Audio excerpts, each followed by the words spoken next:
You do know that's also the Canadian spelling of color, Steve.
Hello, hello, hello.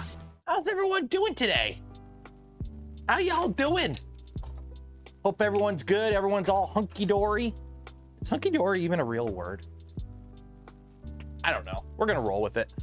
Put that over here. How's that coming along? That coming along good? Of course it's coming along good. How's everyone doing today? How's everyone doing today? I gotta fix my ISO. Why? I gotta go through this camera and actually like change my default settings, I think. Because the problem is now that I got the Pantheon back there and it's like a giant white box of death for the camera lens. It's like blown out all the time. There we go. There we go. Humpty Dumpty. I've heard that expression before too. Everything's Humpty Dumpty. But Humpty Dumpty fell and that didn't end up being good. Sorry, I'm trying to find a filament box right now. You know what? That'll work. I've got the parts for the, by the way, for those wondering, like, oh, I guess it helps when I try to cut to a close-up camera, if the camera's actually on. You see it if you hit it with the light at the very right angle, and you can't really feel it. You can't feel it. It's just like an ever so slight, like, I could see it more on the screen than I can with my eyes. It's like you don't see it at all until the light just hits it at the right angle and you're like, ah, okay, I can kind of see it. But it's not anything I would actually be concerned about. So anyways, I'm going to store all these parts in a box of beer because that's what I had closest. So these are all parts for the SPL. I think I have everything printed. We might build it on tomorrow's stream. I don't know. We'll get to it. Tomorrow. And I think I printed more pieces than I needed to because Apollo sent me the metal parts kit, but like I don't think I needed the stock because I have a stock, but like this part came out so good. Oh, so good. And it printed like this, no supports.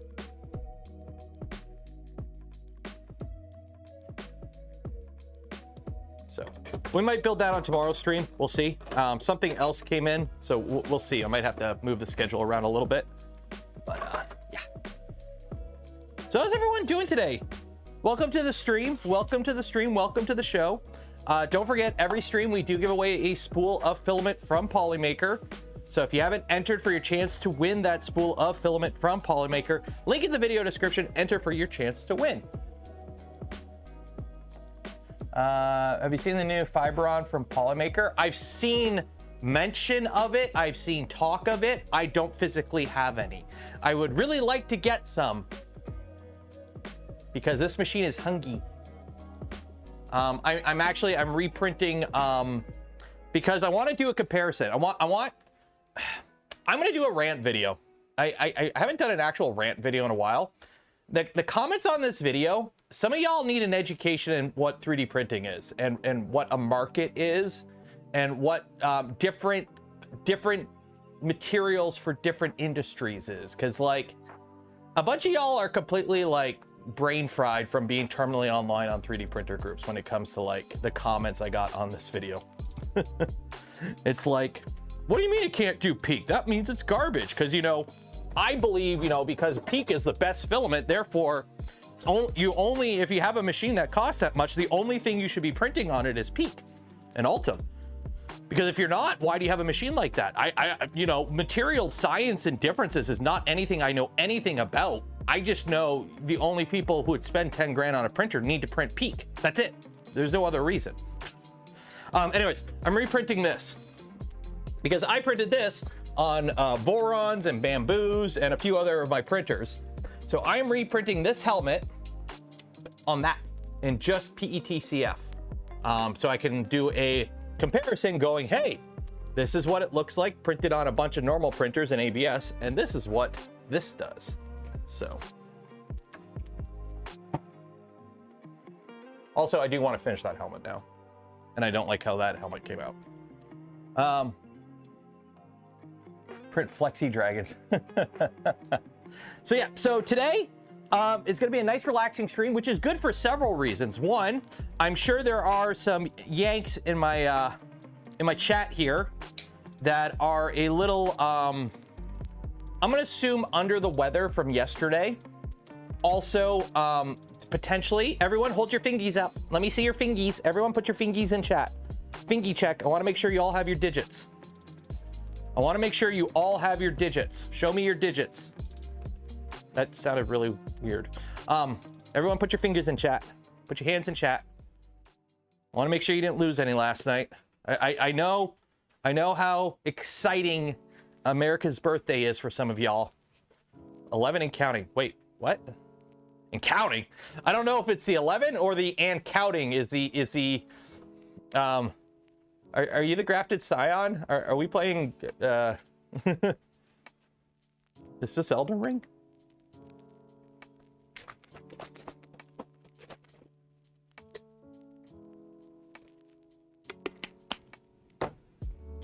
So, if you're wondering what we're doing today, this is V2.26. This is my oldest V2. I know how old this machine is because I literally ordered the frame for this the day my kid was born. So this is a 6-year-old frame, 6+-year-old frame. It's been every iteration of the V2 series. So it started off as a V2.0, then a 2.1, then a 2.2, and then a little bit of 2.3, and then 2.4, and then it kind of sat. So I've done some weird stuff to this over the years. So right now, just for reference, we've got carbon fiber motor mounts that you can't really see. There you go. I made these on a CNC, a little desktop CNC. I machined these carbon fiber plates. They've been holding up just fine. Why don't you want to connect to the network? Printers V2.26. There we go. Now you're online. So there's that. What we've also done is, as you can see here, this is an XOL tool head. So this is the XOL tool head. We've got a Rapido hot end. We have a, this is the extruder from a Magneto X, because I had an extra one. We've gone with Klee's Beefy Idlers. What else have we done? We've gone sensorless. We've got a Leviathan in it, a Raspberry Pi CM4. There was something else we did. Oh, Big Tree Tech tap kit, the Chaotic Lab Tap V2. So that is all that. So this machine is, oh, and an EBB 36 with can. I think that's it. So all we got left is to like wrap up a few things and panel it back up. But first things first, this has a panel do. I love panel do's. Unfortunately, it's not talking, so I need to set up the panel do. So that's something I got to do here. Let me do this. Let me do that. Panel do clipper. Now, luckily, there is a charming YouTuber who used to go by Nero 3D, now goes by Canuck Creator, who has a very good video on how to do this. So I'm gonna watch his video because it's been quite a while. Literally, last time I did this was 3 years ago. Is raffle today for the Pantheon? No, I'm keeping this. I like it too much. But yeah, the if you want to win a spool of Polymaker filament, Link in the video description. Enter for your chance. Also, while you're down there, check out some of the other links, affiliate links. Don't cost you anything extra, go a long way in supporting the channel. Okay. So, swap the ports for GPIO. Okay, okay. Okay, I believe this is, okay, 1 second here. Links to comments to make, stop. So I got to add this to the moonraker.conf. Machine, moonraker.conf. Okay. Disable serial console, move into another config file I need to disable. So now we edit this guy. Oh, it's now /boot/firmware/command line. Okay.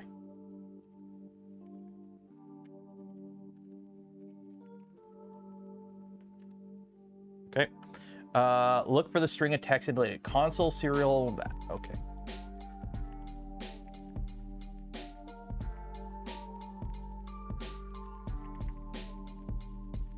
X. Yes. Enter. Okay. Sudo raspi config. Why am I going sudo raspi config? Let me see. Why am I going sudo raspi software? Okay.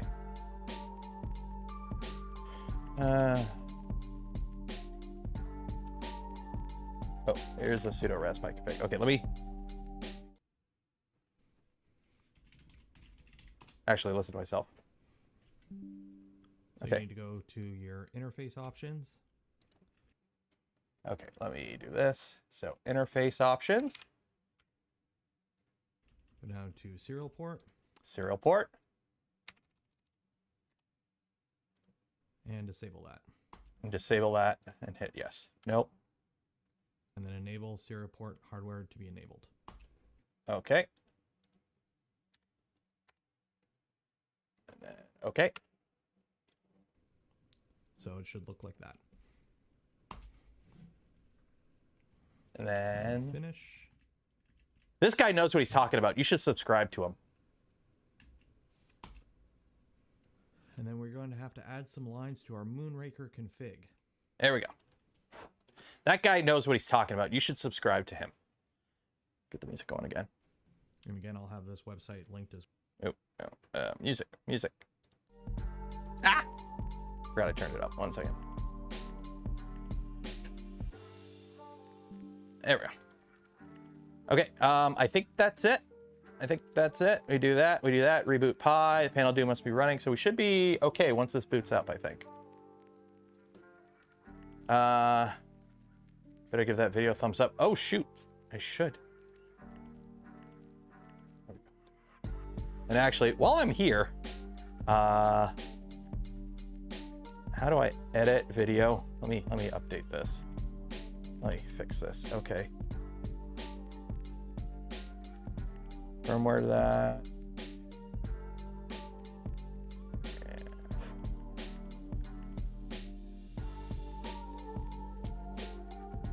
There we go. Okay. So that should be working. It's not connecting. Why aren't you connecting?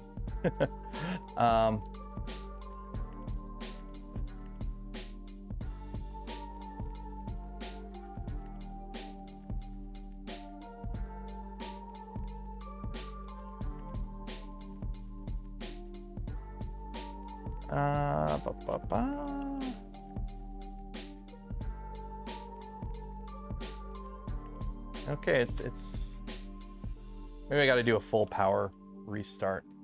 Why aren't you working? We'll do a full power cycle. See if that fixes it. 1, 2, 10. So it should be working now.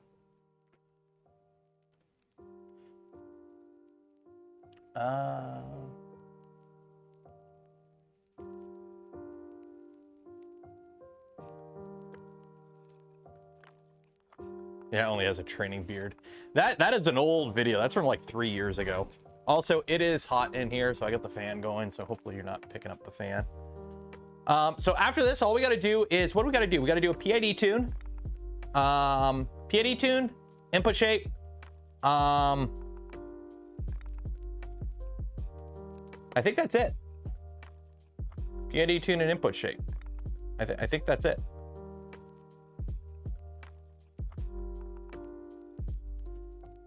Okay, why aren't you working? It's not working.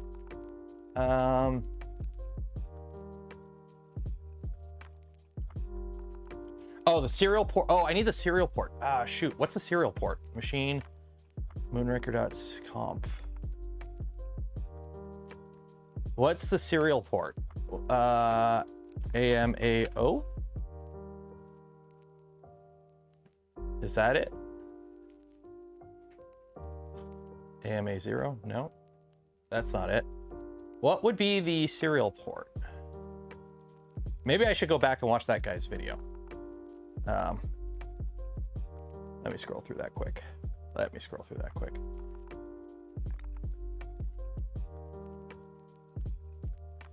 Let me go. Website linked as well, and we're going to be adding all this right here to our Moonraker config.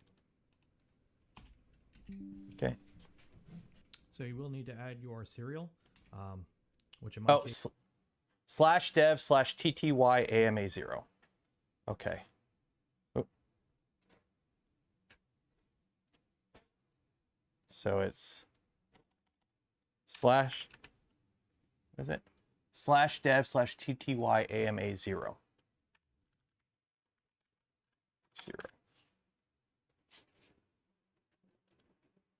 Case here is...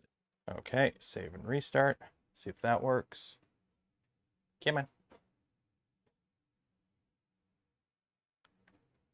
I just want my panel do working again. Initializing. No, it's still saying connecting. Dev TTY AMAO.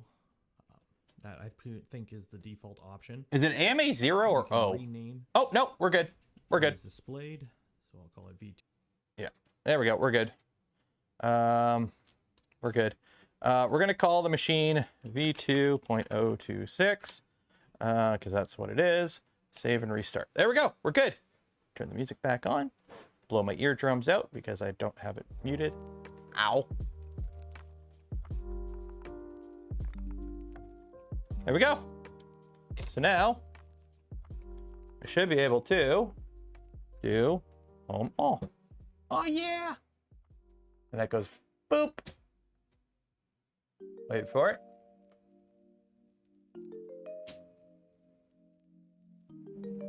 It works. Yay! What screen is that? It's a panel do. There you go. It's panel do. You can use panel do's with Clipper. I actually, as far as touchscreens go, I prefer a panel do over Clipper screen. Yeah, I prefer I prefer a panel do over Clipper screen. That's just my personal opinion. Okay, let's PID this thing. Clipper, PID tune, confirmation checks, PID. No, not PPID, PID. Okay. So that's home. So let's go up a bit.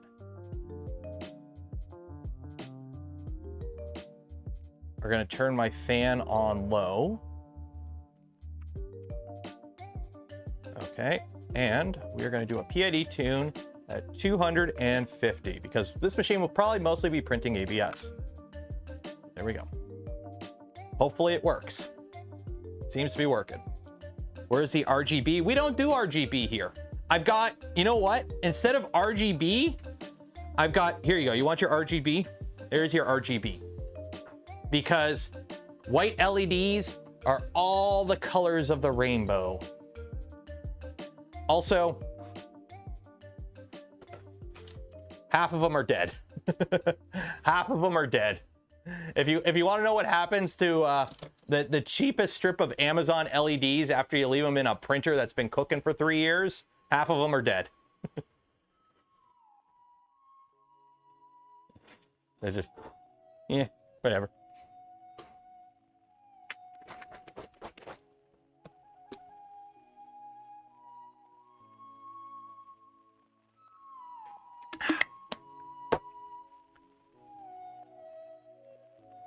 Any thoughts on the Unicubic Ace Pro? That's a good question. Let me actually look that up because I have no idea what that is. Ace Pro. What is it?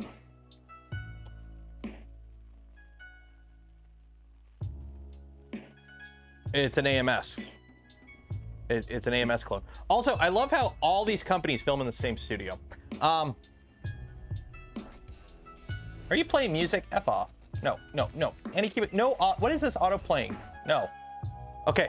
RFID, thank you. Yeah, it's just an AMS. It's just an AMS. It looks like it functionally behaves like the AMS Lite, but cosmetically resembles the regular AMS, which I prefer this style of AMS versus the AMS Lite. I like the filaments being in a closure. I don't know. I've never used an Anycubic FDM machine. I mean, here's the thing. Best case scenario, it just works as good as Bamboo's. Worst case scenario, it's a shittier version of Bamboo's AMS. That's all I can really say on it. What else is there to say? If it's running on Clipper, that's the only thing I have hope for, because I know also Creality is coming out with like their version of it. Is that since their printers run Clipper, on paper you should be able to take their AMS systems and use it on like a Voron or whatever. Because honestly, I don't really care about the multicolor. Because let's be honest, it's kind of, you know, it's kind of bullshit. It wastes so much filament, and I don't know. I don't print multicolor prints. If I'm going to do multicolor prints, I'm going to paint them. But that's just me. You do you, fam. I want it for filament rollover. I want to be able to take like my larger Vorons, put like a 2 or 3 bank unit on it that I could just load with like spools of the same filament and just not have to worry about running out of filament, because it'll just swap filament automatically if it runs out. Like that's honestly what I use the AMS more for than anything over the past like year, is just I want to use up a bunch of spools of partial filament.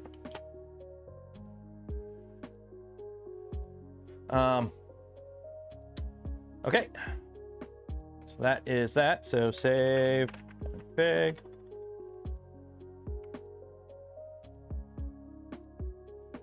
Okay, I'll just hit that. Save config. Extruder option control conflicts with included value. Wait, what?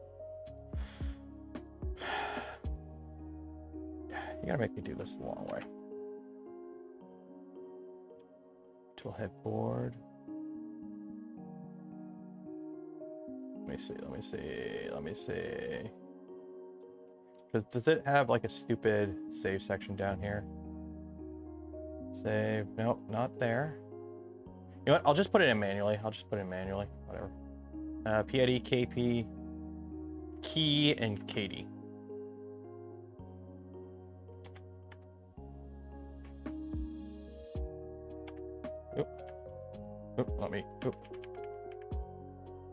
PID, KP, colon, number. Okay. Wait, where'd my numbers go?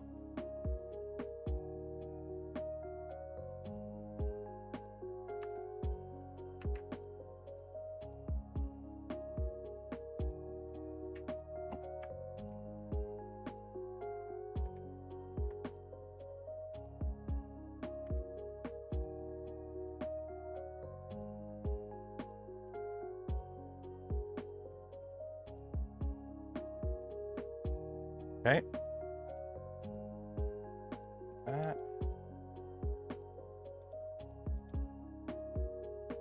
Then we gotta do the bed.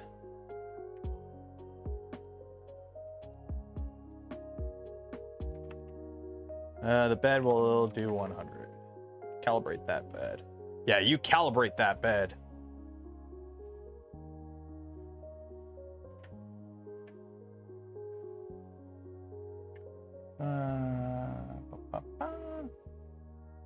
I just bought my first 3D printer. Is it worth it to install Clipper? Dr. Lacrids, what printer? Creality K1. You already have Clipper on it. Creality K1 already has Clipper. Now, here's the thing. It has Creality's forked version of Clipper. What I would recommend is I have a video on my channel on how to unlock full Clipper on it. Do that. It's a little script you can install, and it basically unlocks the full Clipper UI instead of Creality's like weird little version of it that I don't like. Oh shoot, did I? Machine, printer.cfg, where's bed here?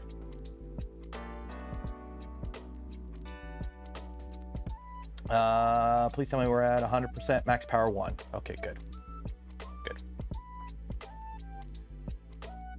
No mainboard pie temps. I probably could add them.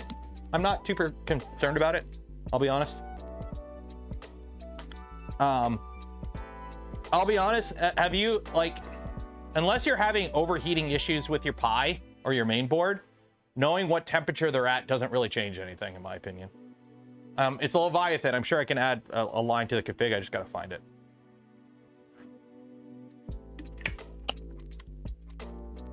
Have you any problems with Bamboo Lab perching when changing? Like, are you talking about purging? Oh yeah, I've had it jam a few times. Creality's Clipper forks look so crap. They should have just ran MAFL. Oh, I know. They do that because they have to, because it looks better to their investors and everything. When it's like, oh, we have our own version of Clipper. Instead of, you know, them just going, yeah, so we just basically copied what's already out there. Where's the back panel for this? Here's the front panel. There's the other panels. Where did I put the back panel for this?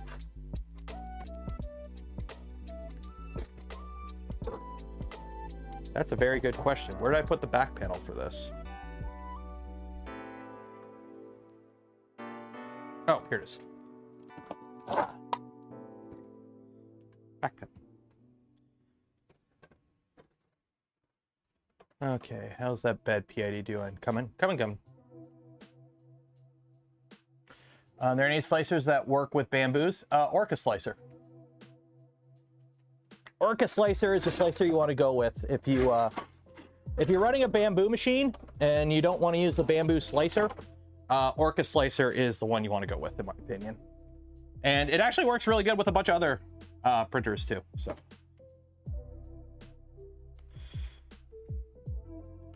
never, oh god, this is so disgusting. Never put the foam on. This is falling apart so badly. Good enough. The foam on this printer is disgusting because it's so old. It's so old.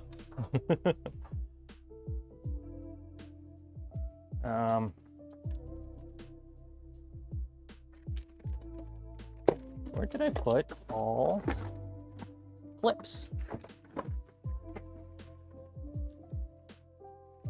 I might have thrown them out.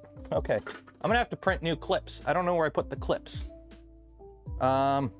Let's do that. Let's do that. How much filament's this? ABS, not enough. What about you? What are you? What are you? Your PLA. What are you? Your PLA. I need some black ABS. Do I have black ABS somewhere? I should have black ABS somewhere. Polymaker dark gray. You know what? We'll go with dark gray. Dark gray works. We got to use the FL Sun for something, don't we? Are you still PID tuning? You're still PID tuning.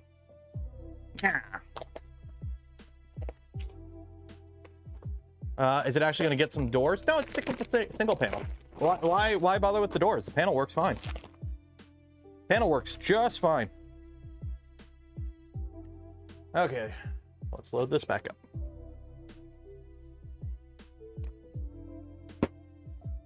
I had somebody comment on the video that, like, they're like, why would you get that when you could get that? And I'm like, you don't understand. I'm gonna have to do a rant video about there is no best printer for you, and you have to like take every consideration when buying a printer, because like something that may be the best printer for somebody is not the best printer for you, and that's okay. Fun fact, I hate loading this machine. Because you have to like not put the spool in and hope it doesn't jam on you. And then you can, then you gotta like load the filament without it coming undone. Okay, there we go. Okay. Filament, load. How do I like Magneto X? I'm having some troubles with it right now. It keeps boot looping. I need to get some like new SD cards, because I don't know if it's just corrupted SD cards or what, but mine's been stuck boot looping. I can't get it to actually boot up. When it does boot up, it prints fine. I've got no issues with it printing. It's just I've been having it boot loop for some weird reason.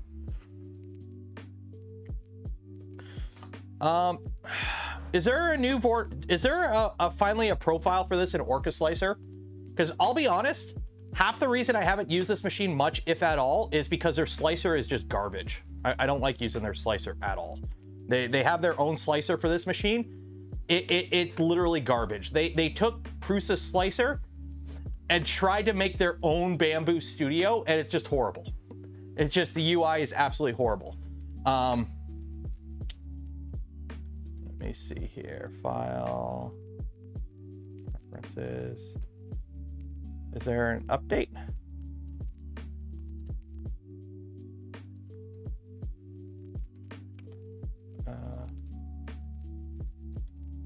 Help.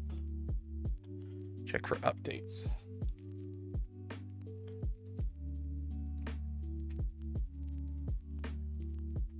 Are you checking for updates? What version? I don't know.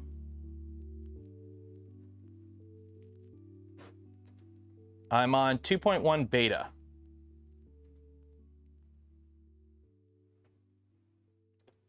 Beta. Are you loading filament?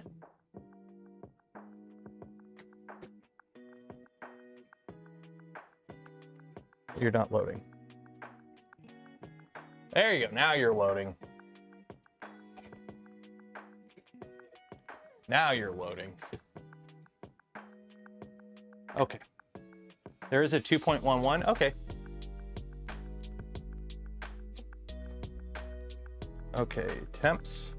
So let's turn you off. Let's turn that bed on to 100. Let that start cooking. It doesn't have chamber cooling. It has cham cooling. C-H-A-M cooling. That's cool. Okay, that's that.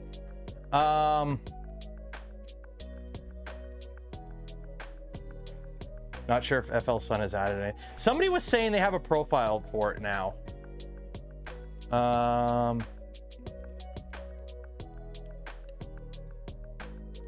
Let's download 2.11. Okay, so that's that. Save config. Okay. So now I just got to make sure the extruder on this is going the right way, and we can start printing, I think.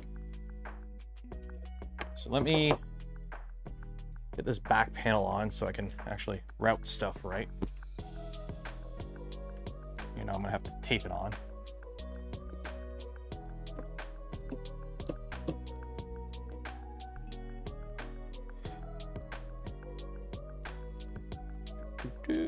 That goes there.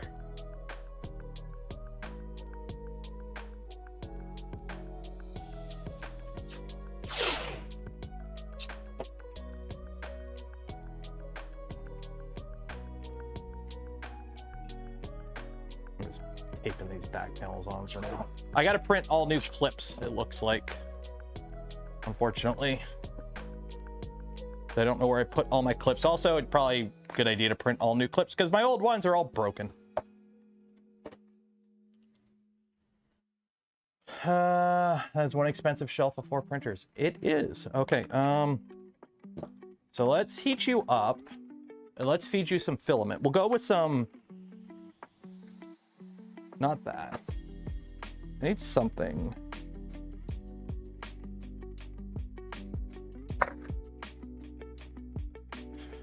Go with this. It's a nice red. A nice luxurious red. Red filament. Everyone likes a good red filament. My spool holder. And I need a reverse Bowden. I'm probably gonna have to buy more Bowden tube. I have a feeling I'm out of Bowden tube. Oh, no. No, that's not Bowden tube. Yeah, what? I got a feeling I'm out of Bowden tube.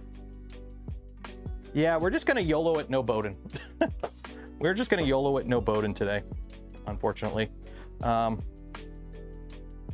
not a good idea, but YOLO. Also, I'm pretty sure this is tangled. No, we're good.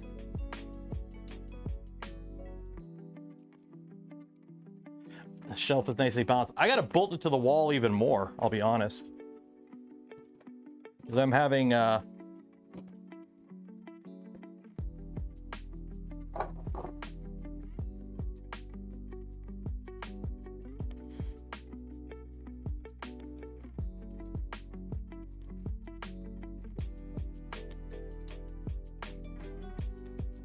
Okay. Okay, so that's in. So let me turn the hot end on. Extruder to 50. And see what happens. We'll see what happens.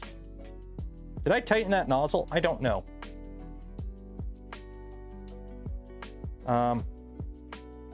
Where's my nozzle tightener tool? Nozzle tightener tool. Nozzle tightener tool. I had it out. Where'd it go?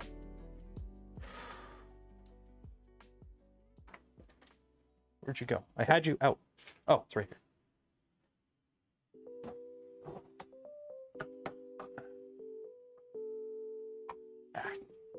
Okay, let me just home this quick. Home all. I want to tighten it before we get too far. What do you mean? Is this V2 an open version? What do you mean open version? Like the fact it doesn't have panels on it? It will be enclosed. Panels right here. I need to print new clips, which we're going to try and do on the FL Sun.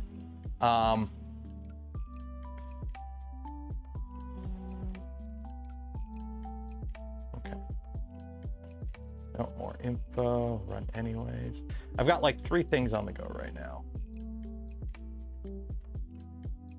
Okay.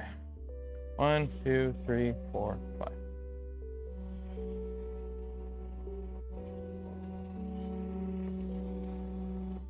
Ooh, actually, not 250. Let me drop this down to 205. This is PLA. Why am I cooking PLA? Okay. Take you. There we go. It's tight. Okay. So I should be able to extrude 5mm filament at 5mm a second, and hopefully it goes the right way. Oh, hey, it does. Okay, cool. So test 1 worked. It goes the right way. Now we need to make sure it's going the amount of the right way that we want it to go. So I need a marquillo.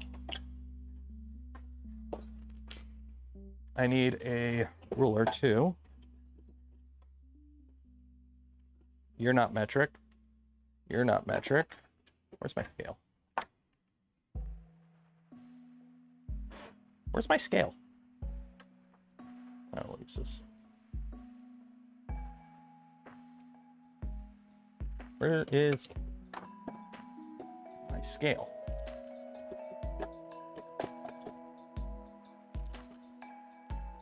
How do you lose a scale?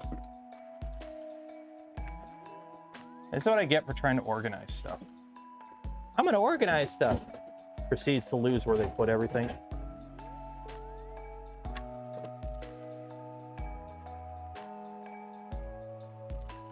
I need a scale. I mean, screw it, I'll just use this, okay.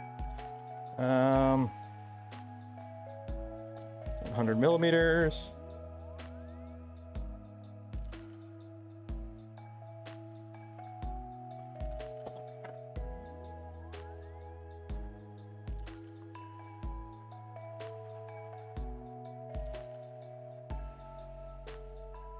There we go. Okay.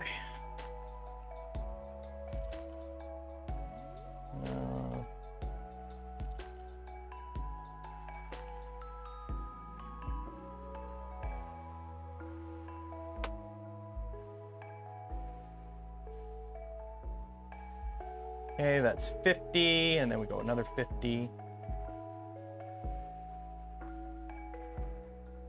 That should stop. Perfect. Bang on. I'll take it. I will take it. I will take it. I will take it.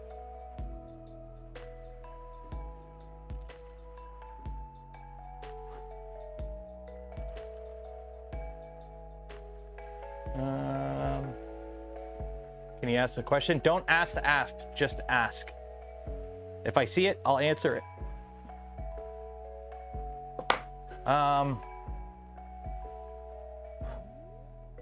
ASA smells a lot like ABS, and they're basically the same, but ASA has more UV resistance, basically.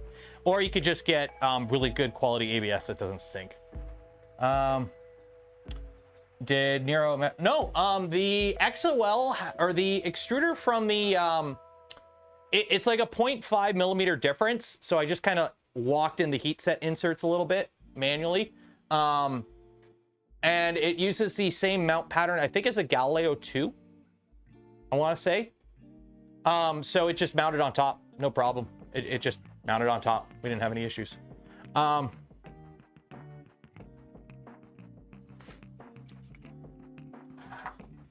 Full send. Yeah, let's do a QGL.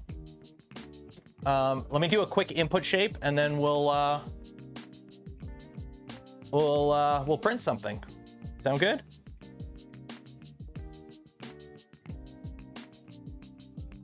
Hi, Steve. How you doing, Steve?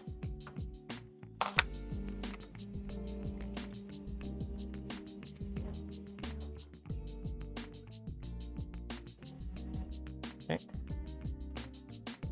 I hit the wrong button. Meant to hit QGL, not disable motors. 1 second.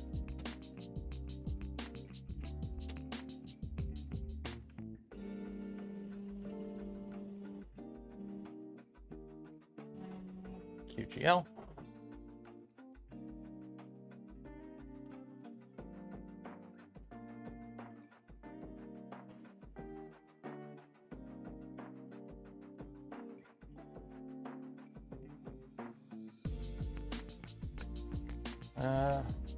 Well, it's basically your dual gear planetary gear extruder.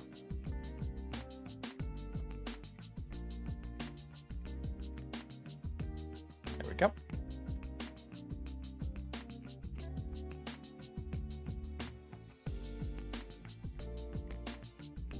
Just finished moving my workshop and started to print for the first time in 3 weeks. Nice. That's good to hear. Ever use a mod to run separate power to the Pi and printer? That's how we used to do it back in the day. We just plugged the Pi in separately with a wall wart. I don't really do that anymore. I just run it directly. I really don't bother with running, like, it's all just powered by the one switch. So turn on the printer, it all turns on.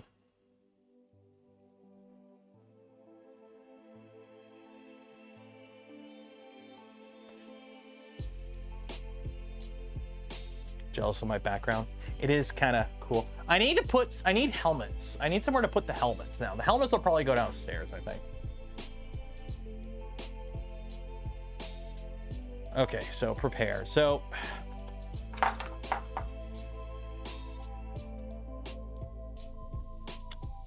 in the Digilab Dremel, no? I will say, Orca is really slow for opening up the printer list. Okay, so let's do FL Sun. They don't have a profile for this one yet. Shit. FL Sun Slicer. Let's open this thing up. Their slicer is not good. Oh, they got an update. Okay, update. Hopefully it fixes it. Just don't worry, anyone. If anything goes wrong, just remember, I'm forklift certified.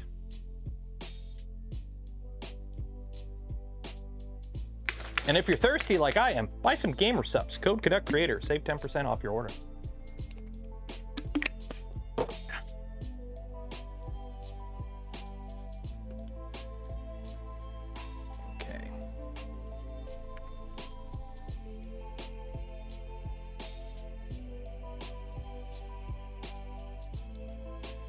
So we're good there.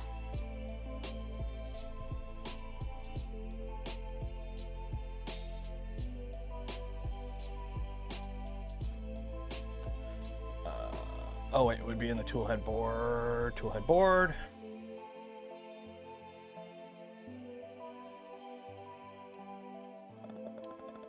ADXL. Oh.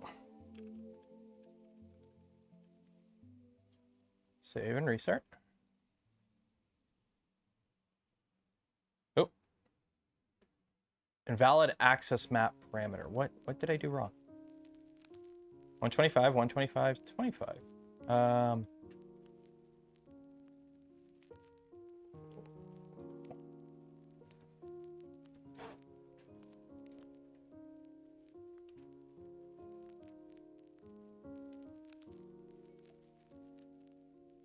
Pro points. Oh wait, no, that's the axis map. Oh wait, X. Gotta add this part. I think there's no resonance tester part. Yeah. Yeah, I don't see a resonance tester part. Okay, that makes sense. Okay. That makes sense. So we've got this. There we go. Save and restart. Andy Miller, $5. Cheers and appreciate it. XYZ. Yeah, that's pro points and resonance tester must be. It isn't. Oh. Oop. There we go. There we go. There we go. Okay. Home all. I'm not going to do a QGL again. It should be okay. There we go. Shaper. Calibrate. Failed to import numpy module. Oh. Okay, I guess I installed numpy. Dang it. This is like one step forward, two steps back, the thing. Also, FL Sun, why haven't your slicer updated? It's not updating. Why isn't your slicer updating? What's this? Is it updated? Finish. Okay.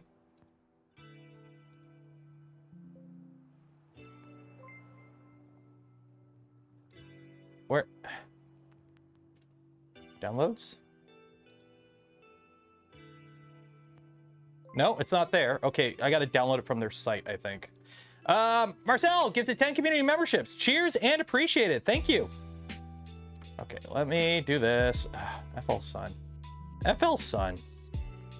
And when somebody's like, oh yeah, the FL Sun's a better buy than this, it's also about user experience. And CMD. Buy at that.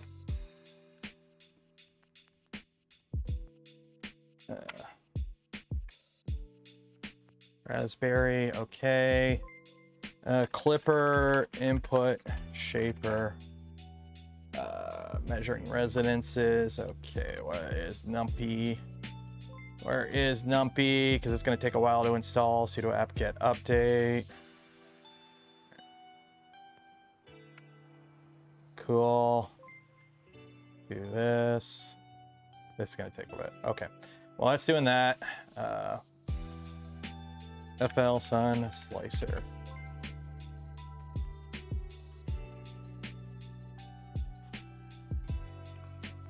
Support Slicer. Download. And unfortunately, you kind of have to use their slicer until somebody properly ports it over, because it has a segmented bed. So they have some like G-code funkiness to get their segmented bed working properly.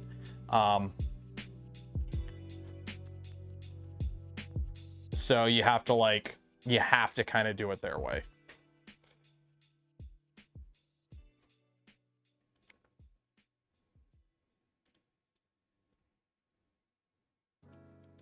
Okay. That's that. Now we can install numpy. Numpy doing its thing. Yes. This takes a bit, if I remember correctly. FL Sun Slicer, finish. Cool, we got all the printers. There we go. Full screen, okay. Still only has a flippin' profile for PLA. That's it? Seriously?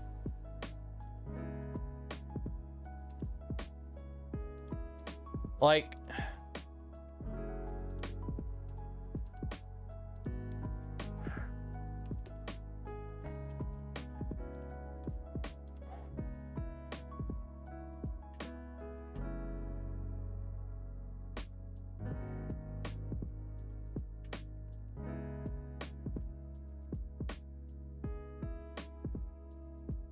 Seriously, it only has PLA profiles.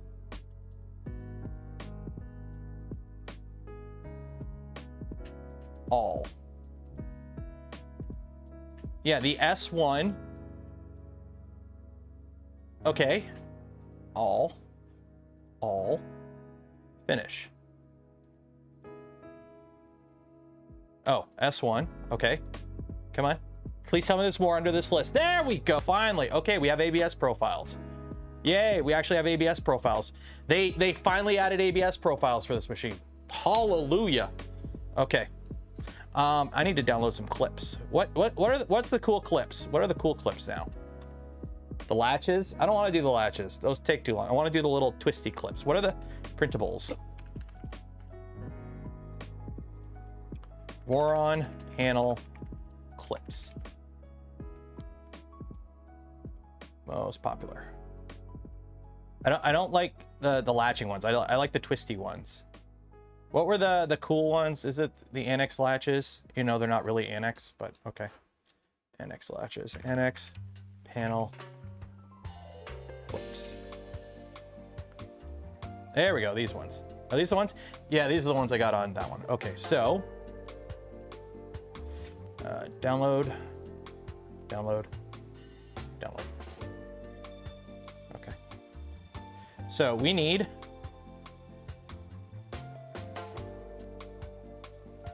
this one. Okay.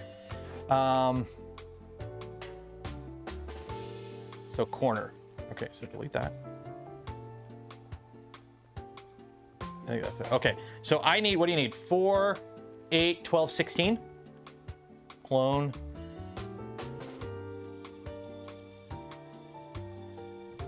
Here, simplify. Where is clone?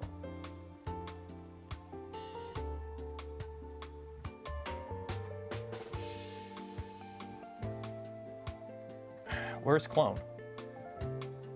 Add instance, sorry. You can only do one at a time? Oh, set number of instances. Okay. I need, wait, 4, 8, 12, 16. 16, so I need 15 of these, right? How many can we fit on a bed? Enable rotations, spacing. We're gonna space these at like 2 millimeters. Arrange. How many can we fit on the bed? 1, 2, 3, 4, 5, 6, 7, 8. Sweet. So we can fit 8 of them on the bed. That's good. We got 8 of them on the bed, right? 8 of them on the bed. So 2 of these, okay? And now I need to add some clips. That's not it. Where are the clips? Which one's the clips? Is the bottom one's a clip? Okay. So now, because for some reason they couldn't figure out how to save it, so it laid down, I got to do that. Okay. And now we need, what is it? 2. Okay. So that's 8 times 4. So 8, 16, what, 30, 32? 32. No. Move instance. Set number 32. 32. Cool. Arrange. Come on. You can do it. I believe in you. You can do it. I believe in you. You can do it. I believe in you. There we go. Cool. That's coming along. Nope. That's it. Numpy. Good. Okay. So this is. Info. Why aren't you telling me volume? Why aren't you telling me how much filament this is using? Oh, it's still generating G code. Okay. Okay, so that's that. That's that. Measuring rents. Okay, so now we got to install numpy. So we got that. We are bouncing all over the place today. How are you doing today? The 2.2 clips. I've got those on a few of them. That's what I had on these before. But I kind of like the look of the Annex ones. They're a little bit more bulky. I've got them on the Trident, so. Oop, a new instance pip is in. Okay. Okay. So now I should be able to shaper calibrate. There we go. You know, it's doing its little wiggle, wiggle, wiggle. Is it going to be perfect? No, because we're not using an accelerometer mounted on the nozzle. We're using an accelerometer mounted on the toolboard, mounted on the back of the extruder that's hanging off the back of the hot end. But good enough. Okay. Why does this not? Oh, there we go. There we go. Use filament, 103 grams. Okay.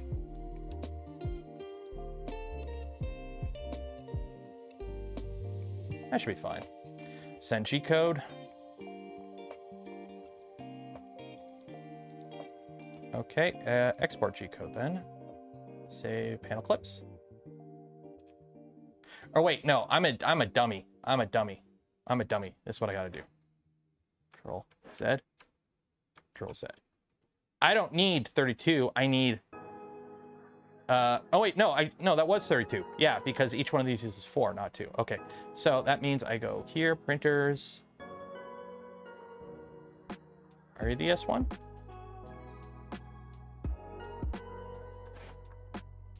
You're not the S1. Which one's the FL Sun S1? That's a positive. Are you the FL Sun S1? Yes, you are. Upload and print.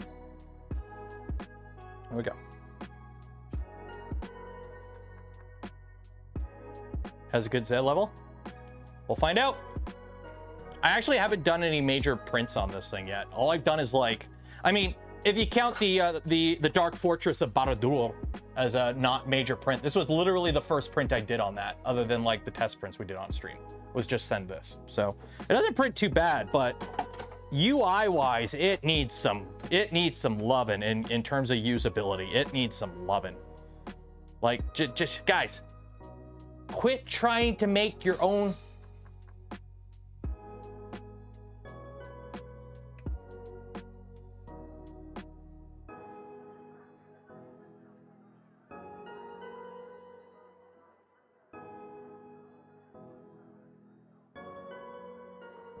Okay. Please tell me you heard that. Please tell me you heard that.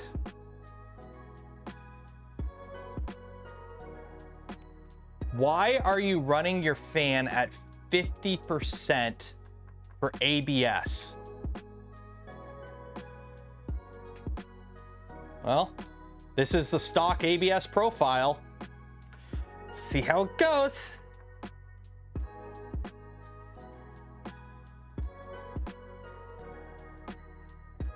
See how it goes. You run your pan at 60 for ABS? This runs 35% fan for PET. Okay, I'm gonna fix that.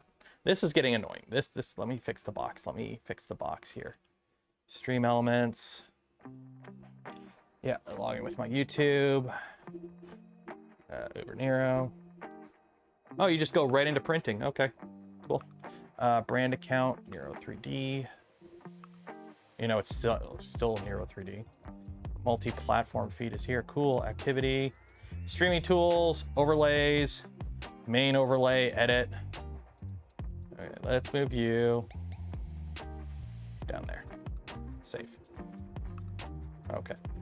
So the next time we have one of those pop-ups, it should one second here.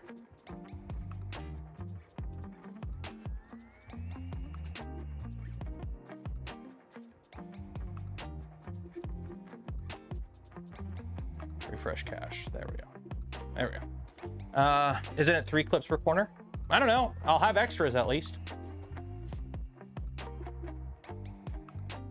We'll see how it goes.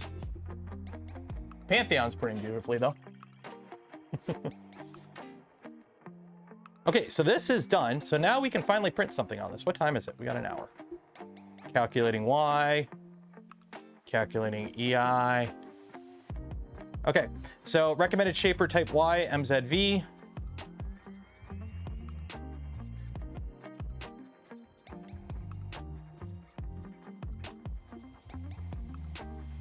And MZV. MZV for both. I'll take it. Save config. I will take it. So now we got printer, Voron V2.4 250. We are printing some generic PLA. What are we gonna print? You want to print? What do you guys want to print? Let's find a little print to print. Let's actually like find something to print. Printables. What are we gonna print? What are we gonna print? Let's print this Helldiver miniature. Because why not? 1/12 scale. Yeah, sure, why not? I don't think this might take a little long. Oop, that's not what I want to open.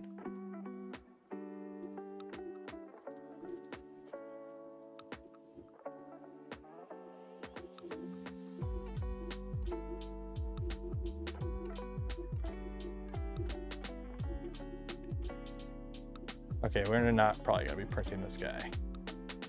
I don't know. What's a cool little print? What's a cool little print? 3D models. Let's not. Well,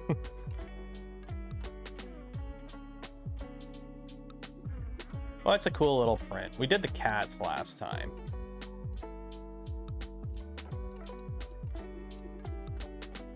What is this guy? Yeet hammer. What's a yeet hammer? What's the most downloads past 3? What is a yeet hammer? Is it a Nerf blaster? A bolt action breech loading single shot silly shell ejecting shot blaster. So yeah, this is the yeet hammer. It is now officially. Okay, show me it working. Show me it working. Just show me it working. Because Show me it working. Okay, so that pops. going forward, breech closes, ready to fire. Ooh. And from MX, they will fire basically every single hood with full. Show me an operation. So you open the breech. Okay, quit talking. Show me an operation. There we go. You open the breech here, and you can see down through there. So you put it in. Put it in. Put it in until it clicks. Push that forward. You shoot it. Now we're ready to fire. Okay. Oh, and it ejects. Okay, that's cool. That's cool. And That's cool.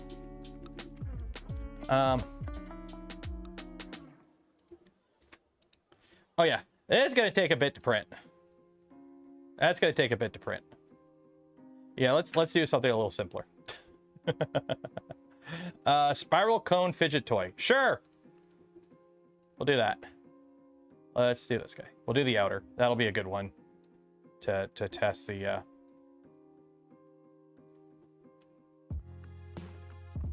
there we go. Voron spec, PLA. I'm just gonna select for people. Thanks.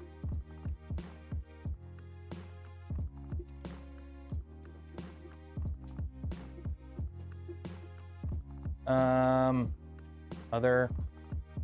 I do want like 3 skirt loops. With 3 height, because I'm gonna need to live adjust my Z, I think.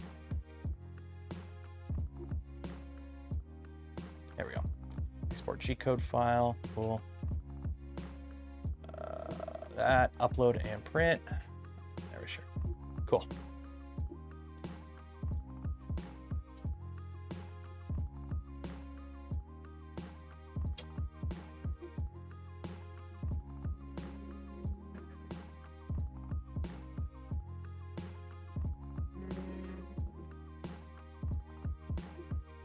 How's this coming along? Yeah, it's coming along. How's this coming along? Good.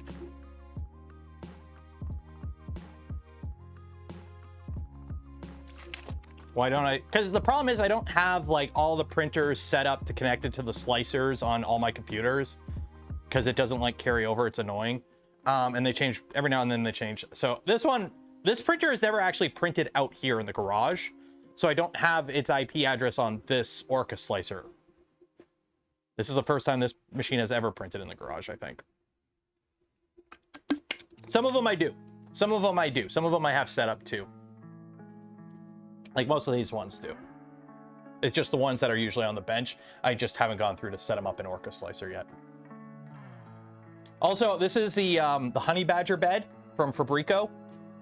It is a bamboo-sized bed. I just have it on a V2. Hey, it works. I don't have anything on it. We'll see how it goes. This is also like a silk filament, so.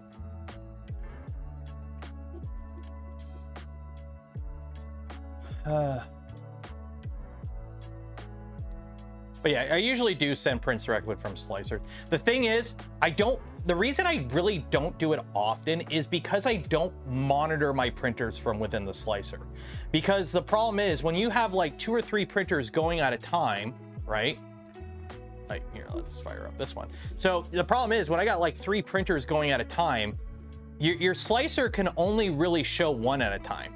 Yeah, you can go between the different screens with a drop-down menu, but usually my computer upstairs, I have like a monitor. I have 3 monitors on my computer upstairs. So I got my left and right monitor, and then I have a monitor above it that's a widescreen. I got Discord on one side, and then I have literally just a browser with all my printers open in tabs.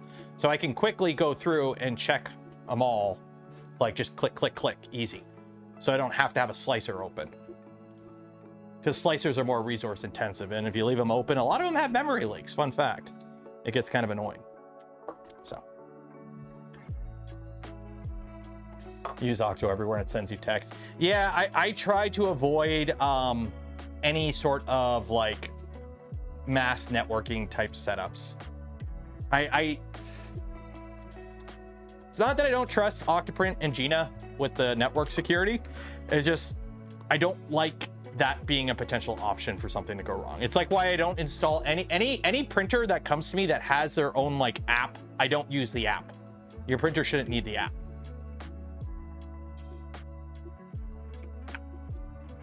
Plus, I very rarely, if ever, need to like check on my printers remotely. Like, it's never been a concern for me checking my printers remotely. Like, if I'm in my house, yeah, but like, I have no problem letting my machines run when I'm not home. So.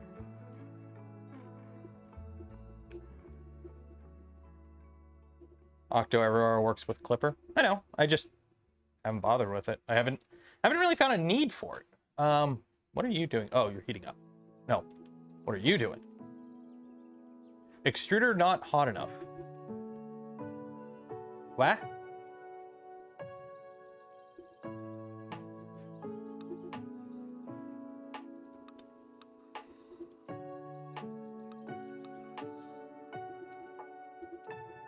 What the frickety frick? Okay, let me wait.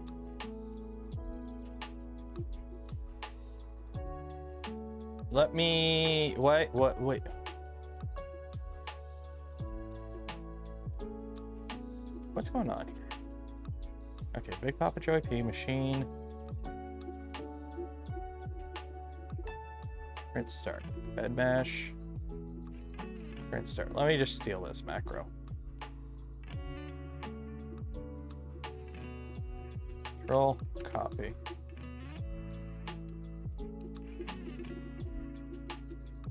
Where's print end? Is there a print end?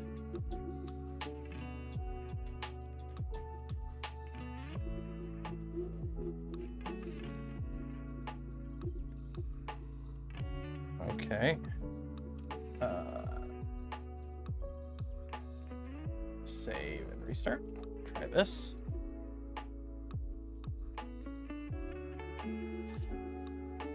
Try that.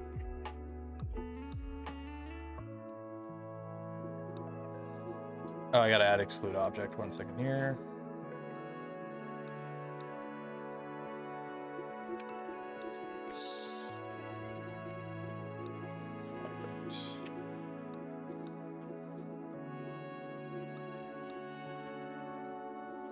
Okay, so it's heating the bed up. Okay, there we go.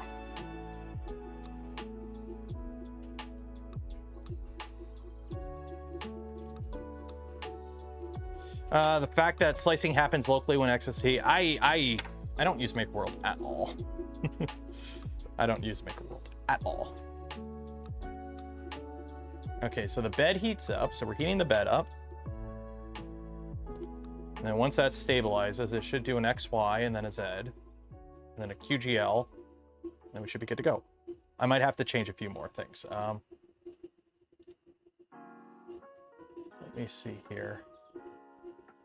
Make sure I don't have macros in here. Okay, that's good there.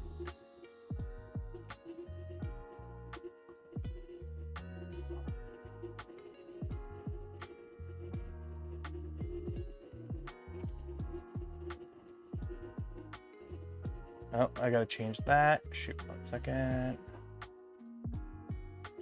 then print end.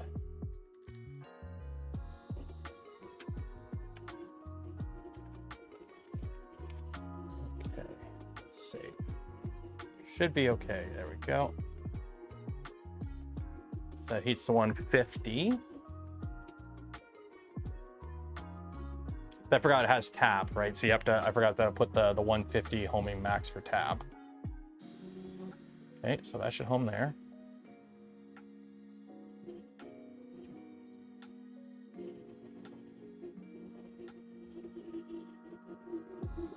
One second layer. You are over extruding like a mofo. Your first layer was garbage. How are you doing? You're doing good. Good job.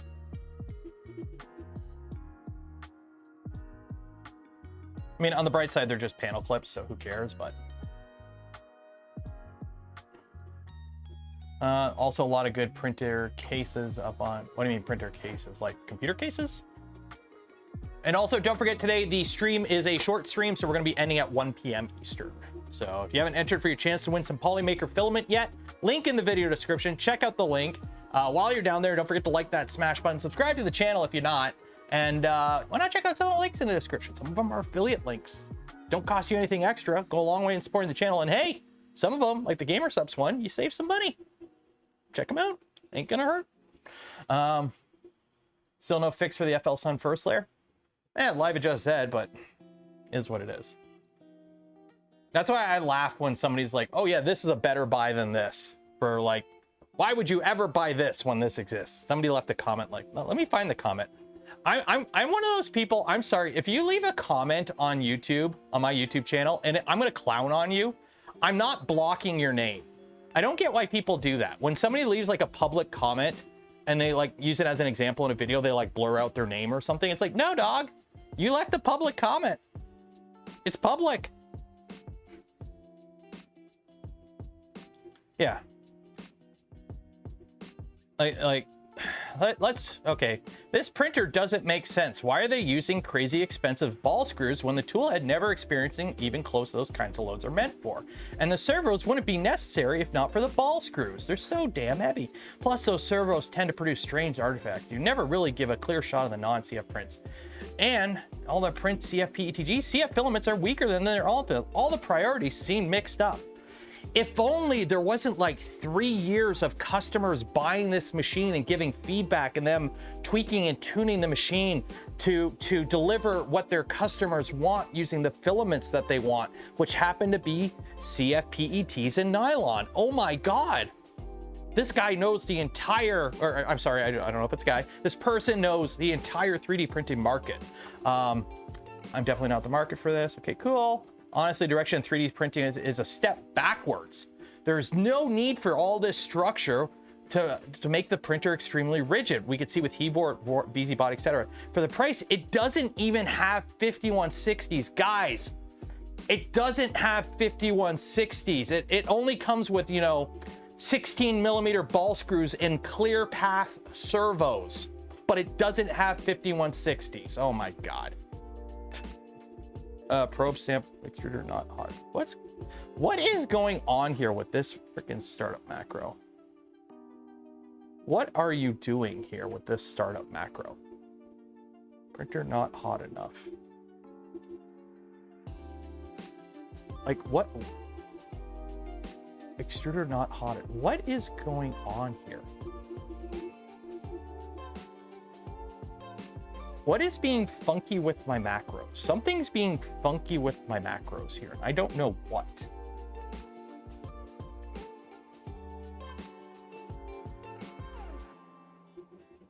What is going on here? Bed mesh profile.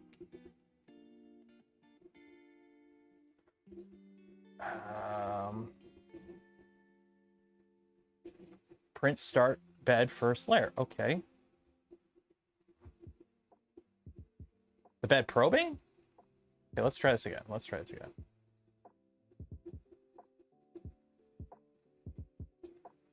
Let's try this again. Okay. Let's go back to clowning on people. Okay. New printers expect. Okay, been running servos and closed loops for years. In terms of stock board, the only thing you can. Okay. Servos can pull 150, 175 watts. Yep. Seriously, didn't. Okay, the wiring. Yeah, I noticed that you had like a green wire. Also, it is a DC bed, for those wondering. Based on first glance and price, I was pretty sure there's going to be a high temp printing for Peak and Ultim.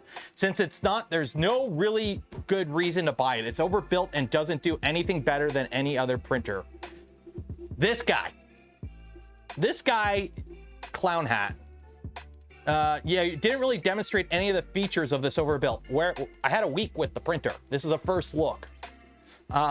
Yes, it's made of expensive. Wow, cool. It ended up still going fiddling with any other FDM printer. You numpty. This is the point with this printer. You don't fiddle with it.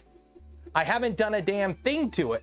You don't do a damn thing to it. You unbox it and you feed it 3 kilogram spools all day, every day for years. You change the hot end every 500 spools.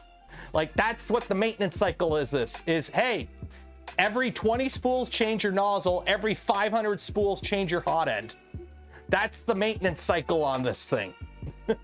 Occasionally re-grease it. That's what people like this don't understand. This person does not understand at all the type of market this is for. You want to know how it's worth the money? I don't know. Ask John Cena. The helmet, the Peacemaker helmet. Yeah, guess what? Like, prop houses use this. Car places use this. Like, production facilities use this. That's what this is for. The fact that I started an entire plate of parts for a helmet, I just hit cycle start and went to bed. This thing can't even do a good first layer, and I'm right here babying it. FL Sun has made a fix. How? Is it public? What is going on with this? Samples exceed. Okay, you know what? Let's. Okay.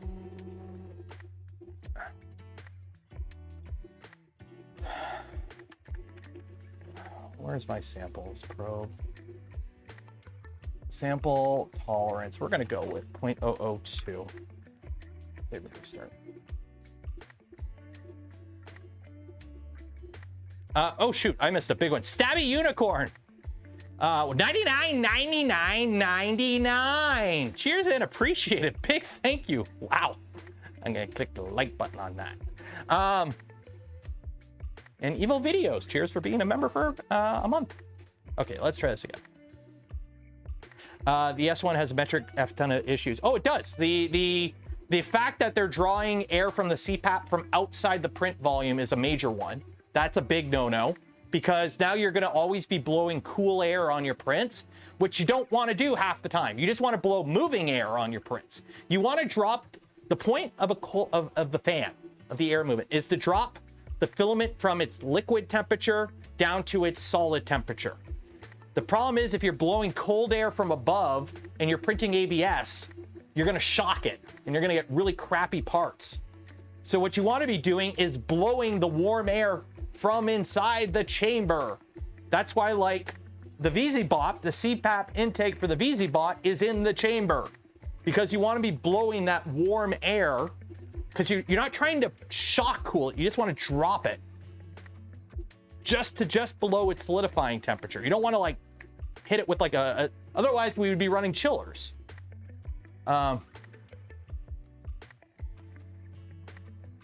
So.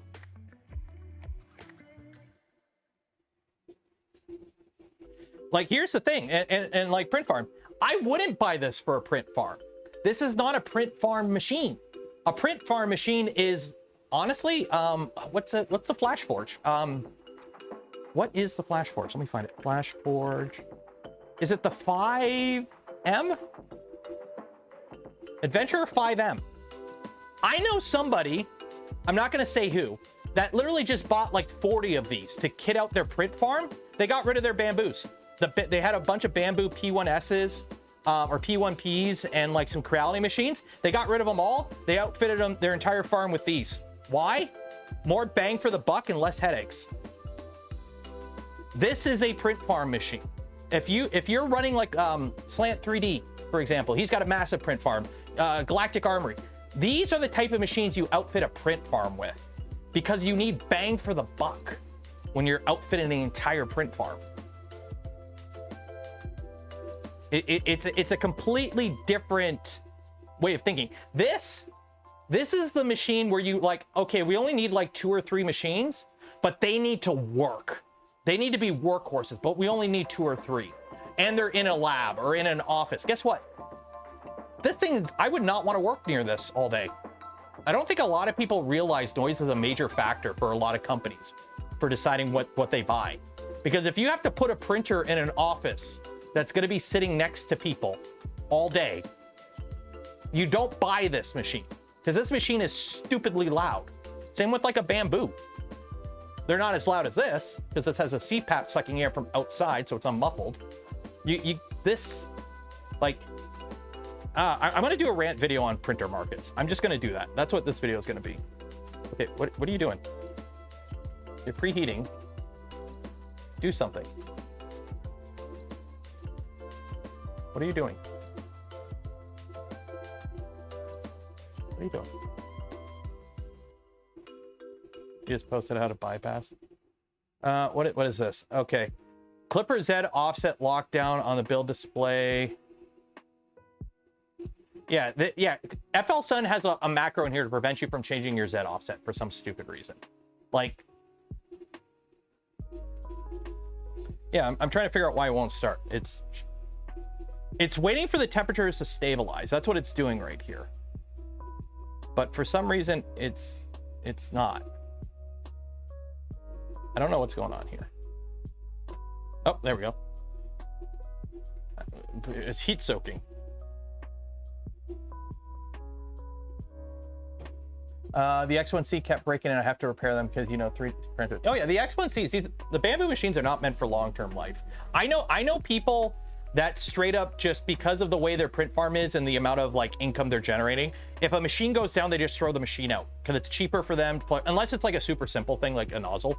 If it's like, oh no, a bearing blew or whatever, they just chuck the printer because it's more economical. Exactly. I work as an engineering consultant for $1,500 a day. If a printer broke, we would replace them. 10K is nothing for. Yeah, it's like the tool head for this. Like I talked about it in the video. This is the tool head for this. Guess what? You go on their website. This is $1,000 tool head. I think it's I don't know if it's a Canadian 1,000 or American 1,000, but for me, this is $1,000 tool head. Guess what? That's a custom machined hot end. That's $400. It is what it is. That's what you pay for in this market. But in 1 minute, I can swap the entire tool head on this machine and have it back up and online, because that's what matters. For the people running this machine, you can't have downtime. If you have this machine, you can't have downtime. So if you come into the office in the morning, you have a blob of death, you know what you do? Turn the machine off, unplug the CAN bus cable, undo the 4 screws on the back, rip off the entire tool head, throw a new tool head on, plug it in, hit go. And then figure out the problem later, because that machine needs to be up and running all the time. So yeah, entire tool head, 1 minute. Not oh, the hot end, the entire tool head. You don't swap the hot end. You just swap the tool head and go. And it's gonna fail again because I'm gonna have to do a purge, and I think the I don't know if it has the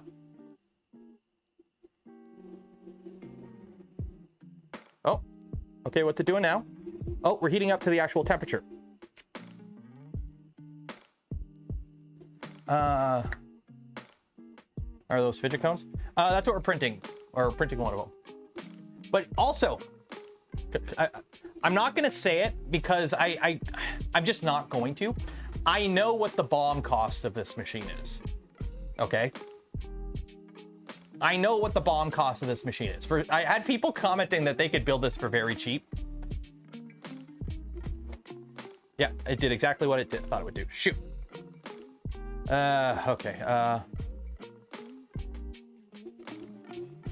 Which machine is this? Whatever, extruder. What is this? Is this Big Papa Joey P? Cool. Okay, ready? Machine. Where is the, where is it? Where is it? The flow section. It's always a stupid flow section I forget to add.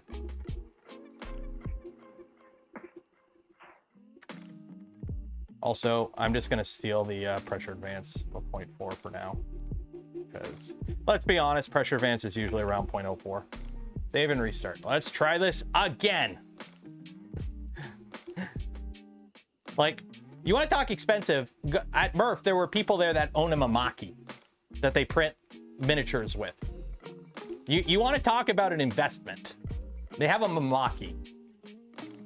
And they print ample prints on it. Yeah, I did a PID. What's the name of this machine? This one? This is just a V2, Voron V2. This is, it doesn't have a name. Pretty much all the printers I build have a name of some sort. This one's just V226, which is its serial number. Because this is literally my first V2. That is a Pantheon HS3. That's an FL Sun S1. That's a VZBot 330. That's a Magneto X. Bamboo X1C. Prusa Mark IV. That's a Voron V1.8 in the corner here that we call Toasty Boy. It's meant for higher temp materials and can do PEC. And then there's more Vorons that you can't see behind. Yeah, the one behind. I just went over it. That's the Pantheon.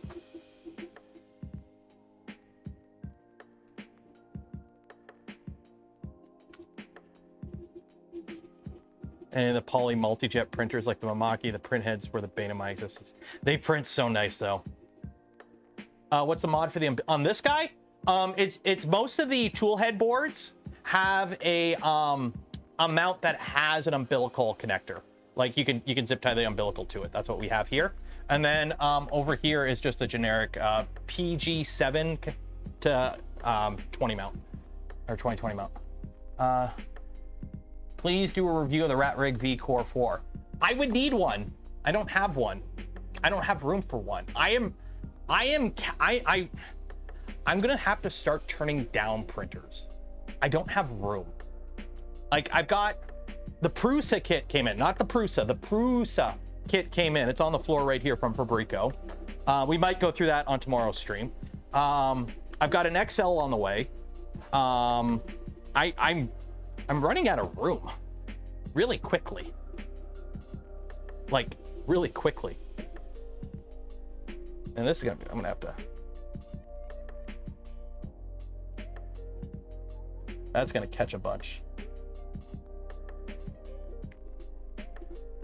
Can you build them and give them away? I don't like giving away printers I've built just in case something happens with them. I don't want to be somebody's support.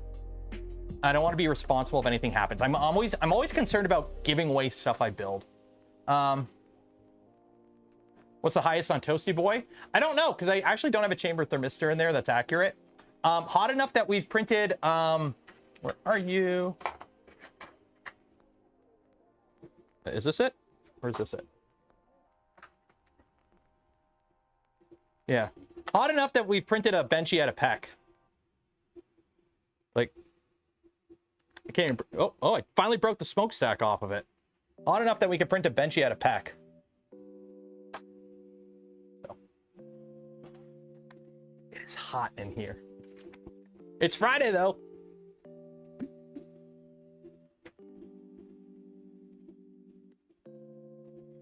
The problem with the self-built ones, I use them.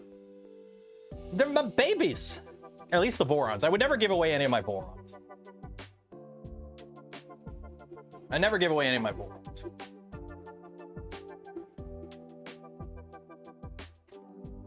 But like, put it this way, I have a friend, a former coworker who they own a car restoration company. So they like do restorations on cars and whatnot, and you know, mods on cars and whatnot. That's what they do.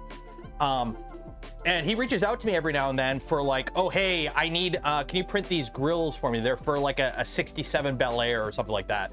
So, you know, if he's restoring a car and he needs like grills or intakes or like something 3D belt buckle covers, stuff that you can't buy anymore because the car hasn't been built in 60 years and like finding the plastic parts for it is kind of a pain.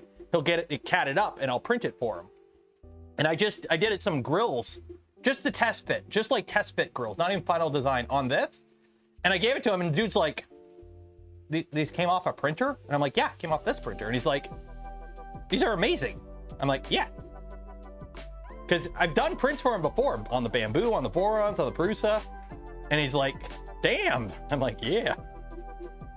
How's that first layer? It is a little close, I think, or a little too far away. Hard to say. Yeah, I gotta come down more.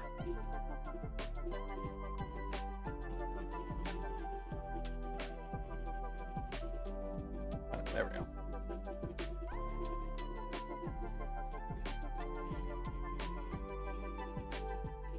Actually, it might be a little too close. Up a bit. There we go.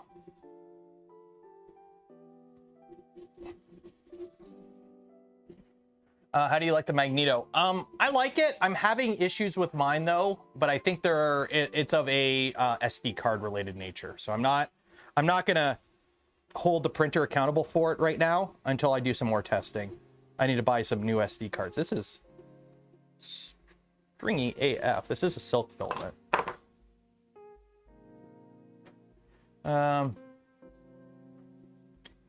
Filled filaments are magic. Well, yeah.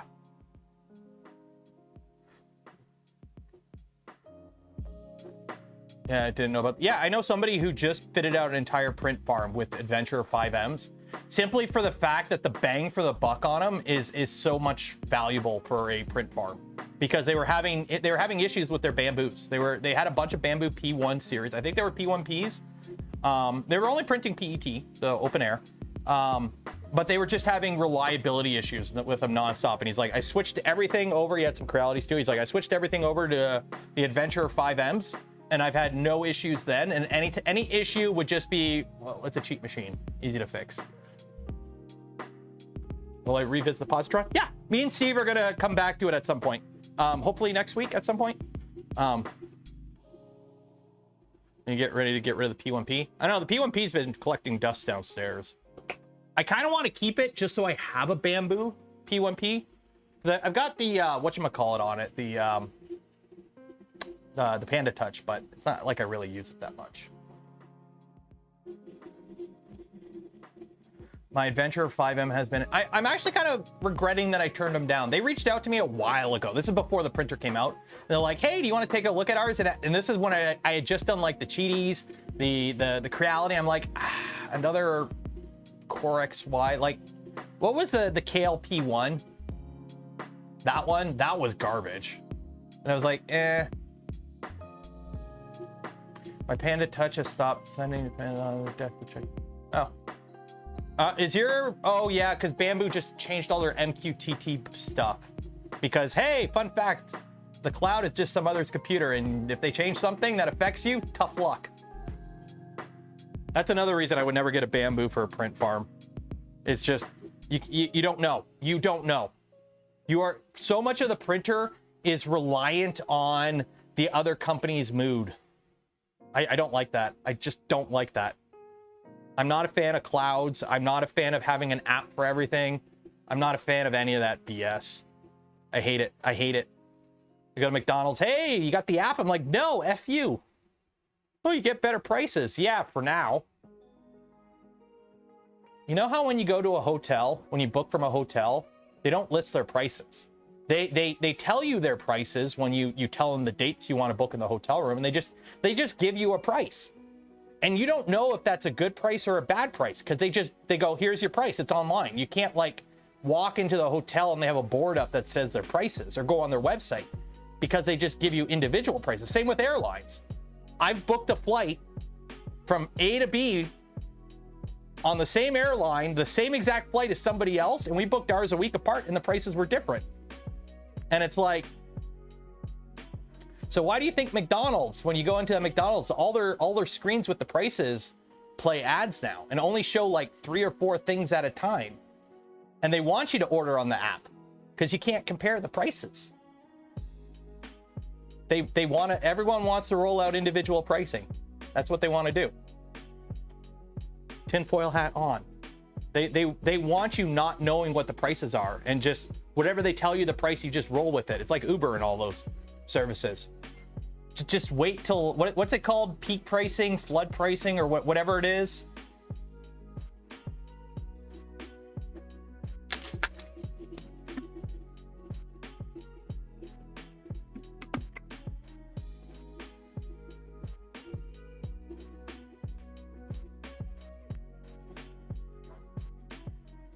Dynamic pricing, yeah. Peak pricing, yeah. Peak pricing on a burger. Did you see the person who went to they posted it on Reddit? They were at a Burger King and like they finished their order as they were checking out. The prices changed. They're like, "Oh, your order was like $38.46. Now it's $42.95." And they're like, "What the shit is this?"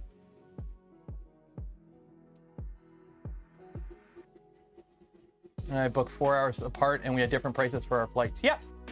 It's because they look at your browsing history. They're more likely to give you a bigger price up front, and then if you keep coming back to check. But the thing is, like, they train everything on it. It's all AI and black box algorithms, right? So let me find something to put this on so you guys can actually see it printing.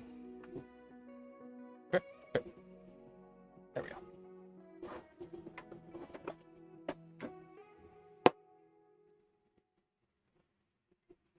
That's a nice tool head. I like that tool head. How hot is it? Oh, it's good. It's good. So the only downside with this tool head is I don't have a way to lock a Bowden into it, I don't think. There's like no way to lock a Bowden into it.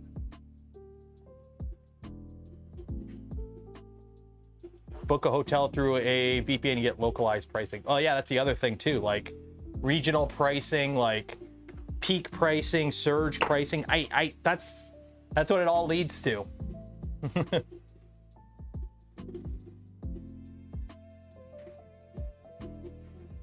Good God, that FL Sun is loud.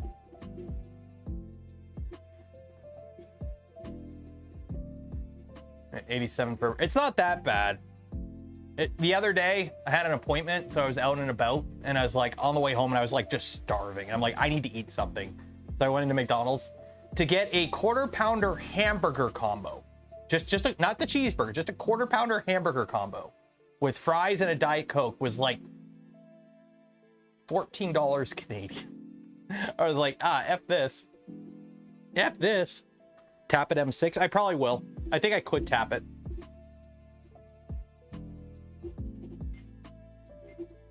The problem is there's supposed to be this little like copper plug in there, and it fell out, and I don't know where it went.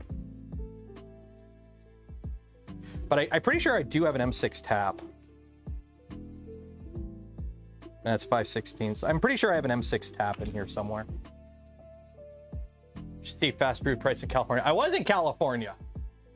The freaking the gut truck at Open Sauce. I bought a chicken Parmesan sandwich. It cost me $28. Now, granted, it was a really good chicken parm sandwich. It had a garlic aioli sauce. Oh, it was delicious. And the chicken was crispy. It was good.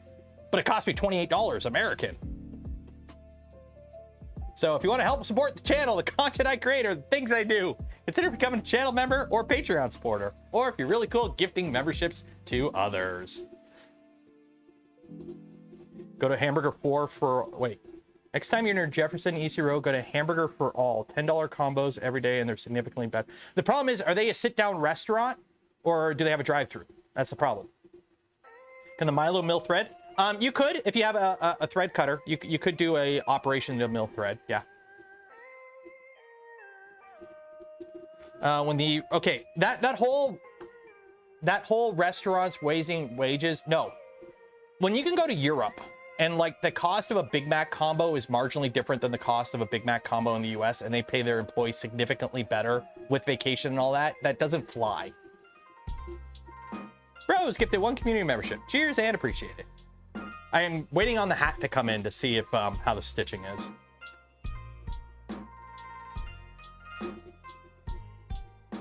The problem is capitalism.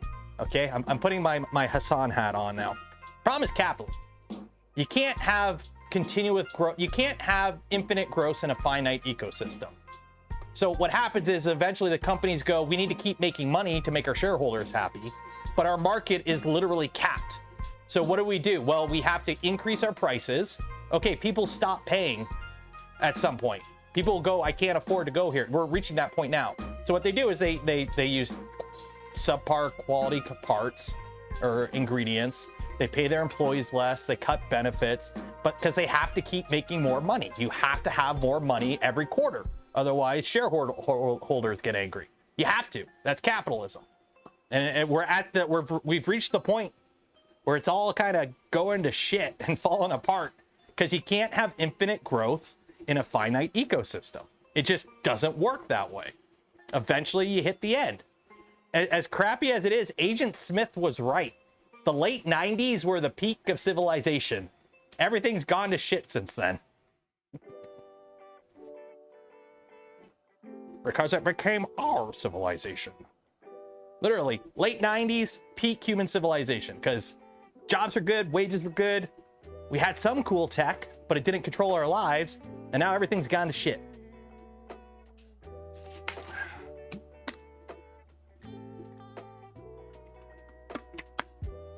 Capitalism is not the problem, it's greed. The problem is they go hand in hand. Because here's the thing. If you try to run a company that's happy and friendly, guess what? You're gonna get driven into the ground by a company that is cutthroat. You have 2 trucking companies. You got Bob's Trucks and Maniacal Trucking, okay? Bob's Trucks, they pay their employees a good wage. They give their employees good benefits. They take care of their employees. They buy new trucks. The trucks are good. The employees like working for Bob's Trucks. Maniacal Trucks buys used trucks. They're driven by robots, or we'll go with minimum wage employees that they get taken advantage of, because in certain countries, there's a certain demographic, usually newer arrivals, that basically can't say no to work. A lot of countries have that right now. Anyways, Maniacal Trucks takes advantage of their employees. They give their employees shit wages. They have shit vehicles. But guess what? Their fees are less because they can undercut Bob's Trucks. Well, guess what? Bob's Trucks goes out of business, and now the only trucking company is Maniacal Trucks. And guess what? Maniacal Trucks starts jacking their rates up now that they don't have competition.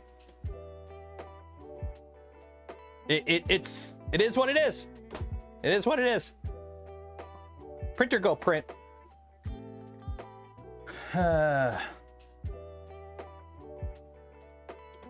Speaking of capitalism, did you guys see? You can now buy a Made in America Prusa. You can buy a Made in America Prusa now. Prusa has, unlike a lot of companies that are offshoring everything, Prusa is actually onshoring production.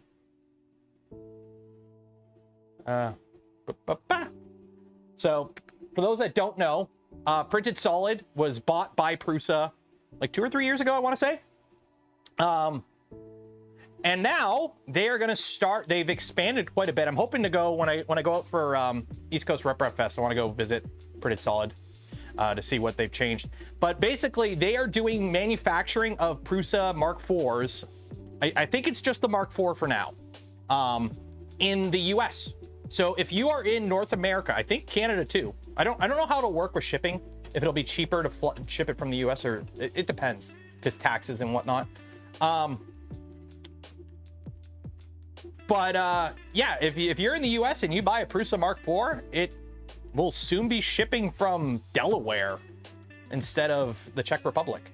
Now, Quality wise, it'll be the same because it's the same components. They're doing the final assembly there. So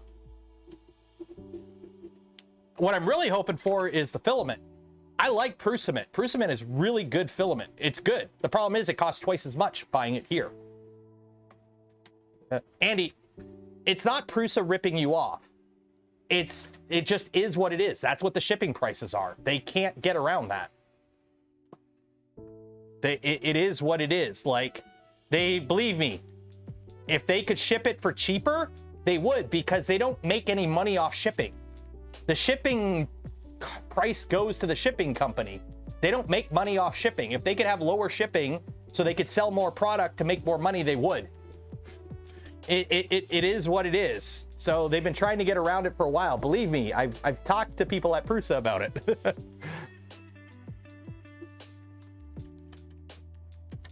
This is failing horribly. This is warping like crazy. This is warping like crazy.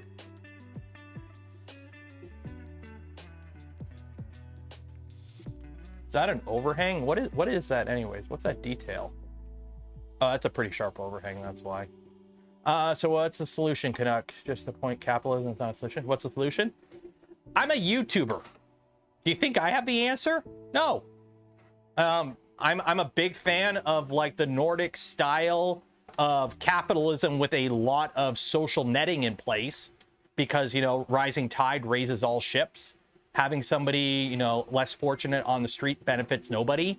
You know, having a billionaire who's a multi-billionaire who's, you know, a complete narcissistic plot, doesn't benefit anybody.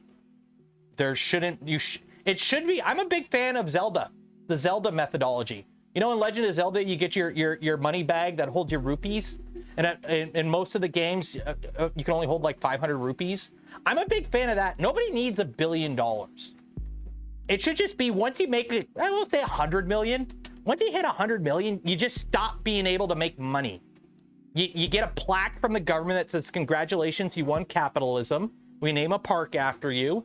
And that's it. You just can't make any more money. You don't need 80 billion. The problem is, billionaires aren't billionaires. Their assets are a lot, but you don't pay taxes on your assets. You don't. You pay taxes on income.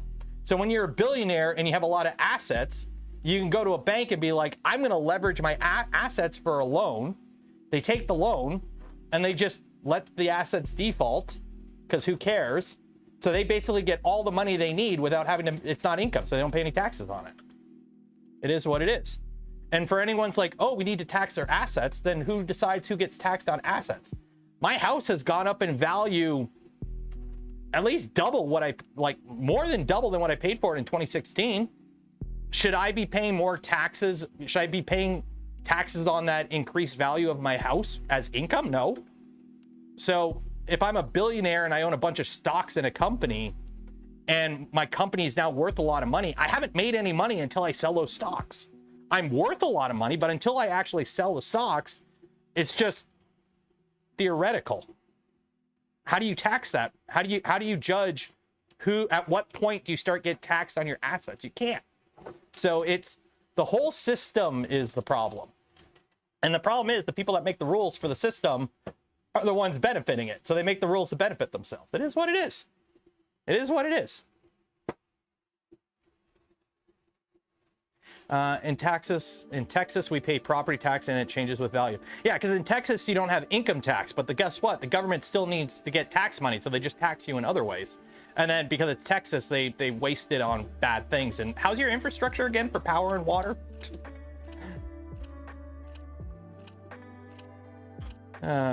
So here's the thing. I pay property taxes.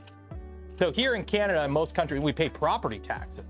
So, you know, as the value of your house goes up, your property taxes go up. But it's not like the government goes, hey, your house increased in value $100,000. Give us income tax on that $100,000. We don't do that.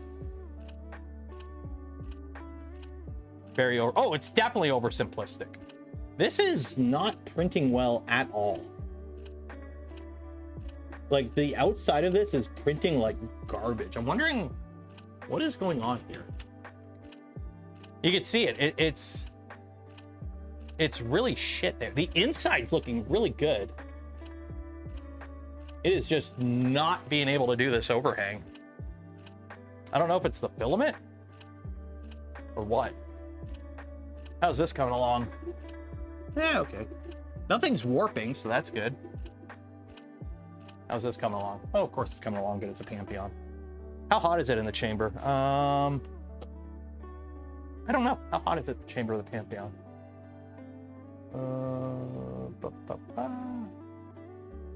It is 40 degrees Celsius. What's it printing? It's printing a little puzzle toy. There, let me 60 on the bed, 220 on the nozzle. It's only this one area. Everything else seems to be okay.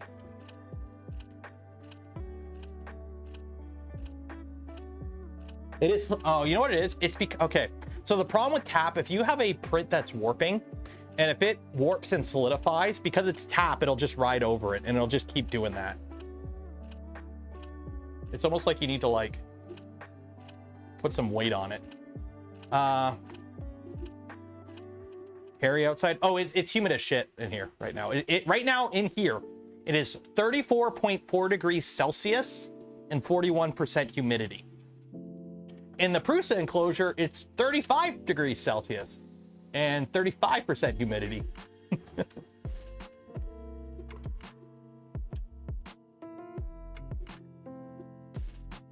Bamboo sale is over, but they left the prices the same. Really? Bamboo do that? Did they really have a sale and then leave the prices?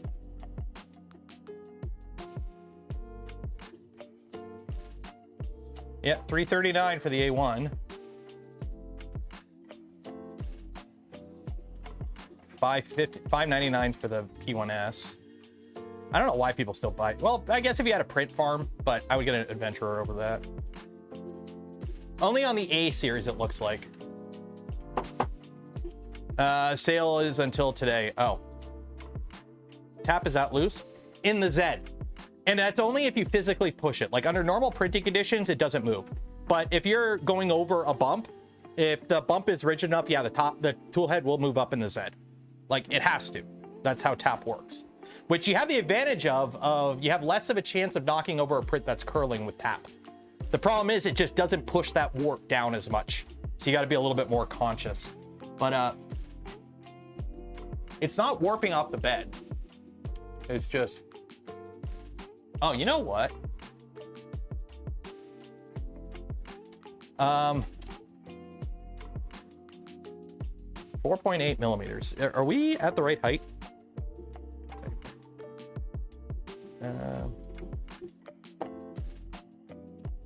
Second here.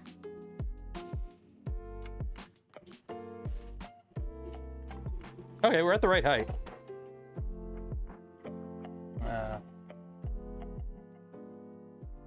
Try loosening the PTFE a bit. There ain't no PTFE. We don't have PTFE.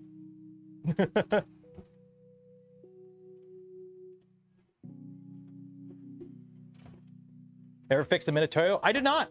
I'm so disappointed with that. I sent him an email going, hey, my Minotauro broke when I tried to change the battery on it, and I never got a response.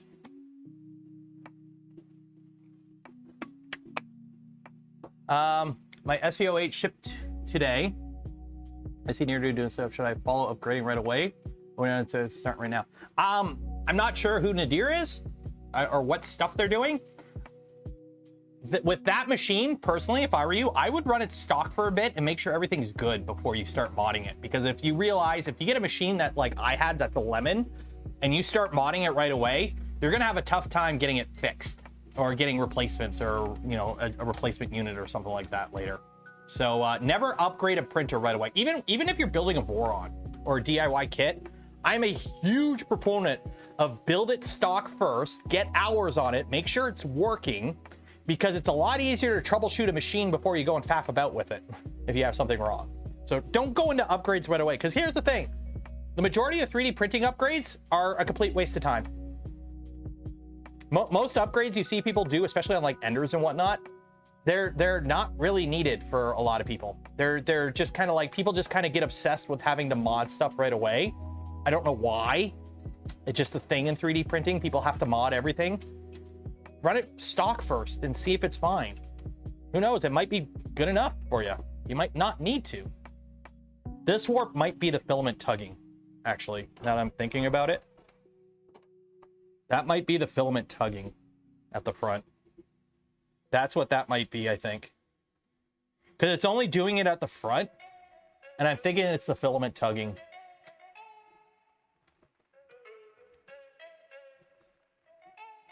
Yeah, it's definitely the filament tugging. That's definitely what that is. That's definitely what that is. That's the filament tugging. Okay, 1 second. Watch this. Pause. Stop. Okay. Get rid of that. What time are we at? What time are we at? Oh, we got... Oh, shoot. We're at 1 o'clock. Okay, well, I'm going to have to cancel this. I got to end the stream. I was going to hang the spool above it. But we ain't got time for that.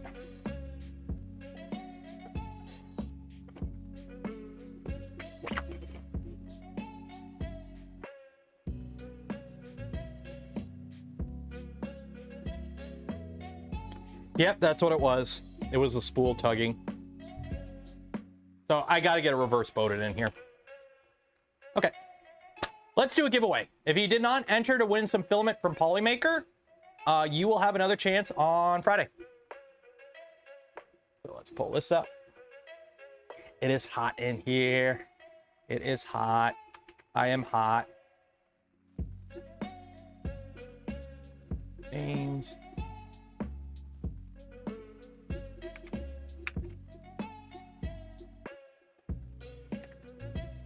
File, save.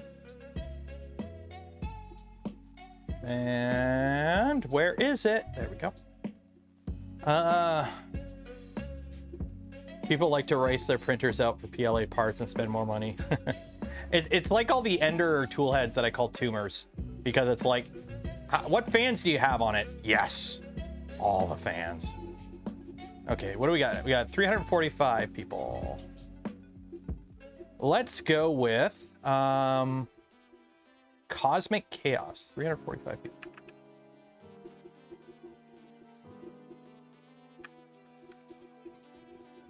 Oh, no. Desktop. There we go. 345 people. Playing with bots. Play.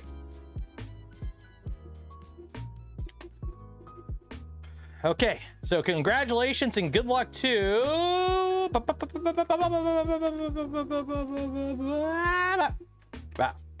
3D Medic Vince. Good luck. I believe in you. Don't let me down. Whoever wins gets the filament. I don't know if this is a first to the finish line or closest. Some of them are like whoever gets closest, and some of them are like a finish line. I think this is a finish line one. Remember, exclamation mark, I want to go faster, makes you go faster. And then exclamation mark, insert name here, needs to go slower, makes people go slower. So spam that in chat if you want to win. I guarantee you it helps with you winning. I guarantee it. You can trust me. You trust me as much as I trust Bamboo's network security.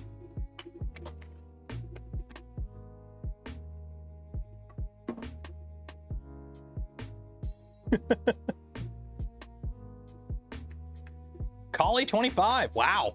Go Collie 25. You, wow. Slow down. Slow down. Oop, Marshall's in the lead. S. Marshall. Schmarshall. Cheesy Potato. Oh, people are falling off. Where's everyone falling off at?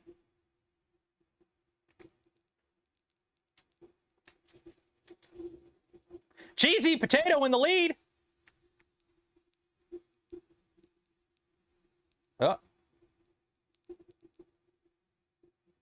Oh. Who's Silver C? Oh, Silver C's in the lead. Oh, no! Wolf Pop!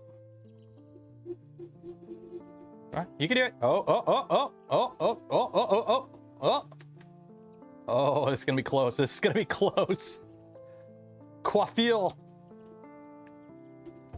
Oh, there's a few stumbling blocks left. Oh, Marshall might have it. Marshall's got it. Oh, yeah, Marshall's got it.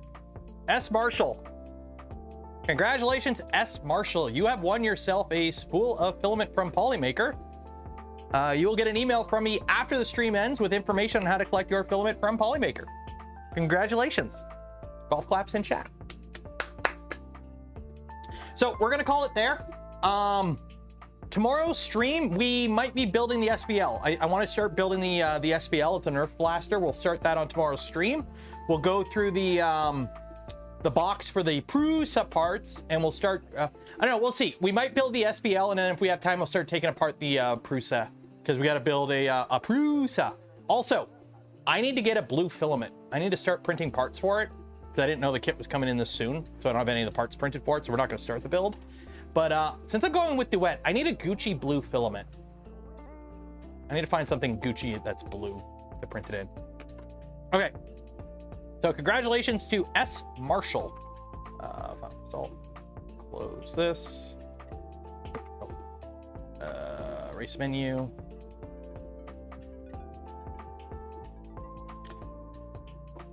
Okay, so Control F, S.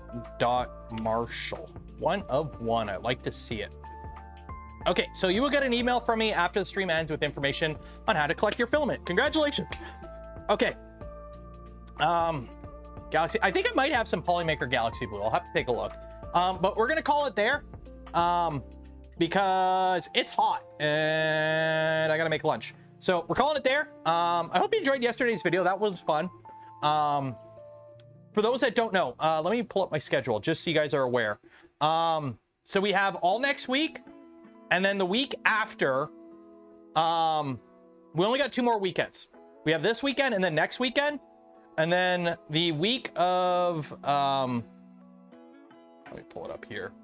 Get rid of this just because I'm live. This week right here, the 19th to like the 29th, I'm gone. I got a family vacation. I'm hoping to do 1 stream while I'm gone. I might bring the positron with me and do a stream in the field kind of thing. But I'm gonna try and have like 3 or 4 videos kind of queued up. They might just be little random videos, but I'm gonna try and have like 3 or 4 videos queued up during that week that I'm gone. Because I'll be honest, last month, me not streaming for like 2 weeks because I was at Open Sauce and then Midwest Rep Fest, that hurt. That hurt. We'll just leave it like that. We'll just leave it at that. So we're calling it there. Shout out to Polymaker for the spool of filament we gave away this stream and every stream. Links for them and more in the video description. Shout out to LDO Motors, Positron, Big Tree Tech, and whoever else sent stuff over the years that went into this rebuild. And lastly, for those that donate to the channel, gifted memberships to others, or became members of the channel yourself, I thank you. Not be able to do the things I do, create the content I create without your continued support. You make it all possible. So we're gonna call it there. It's Friday for you Americans out there. I hope your digits are all good. And for the rest of you, I will see you tomorrow. Be safe out there, wash your hands, and goodbye.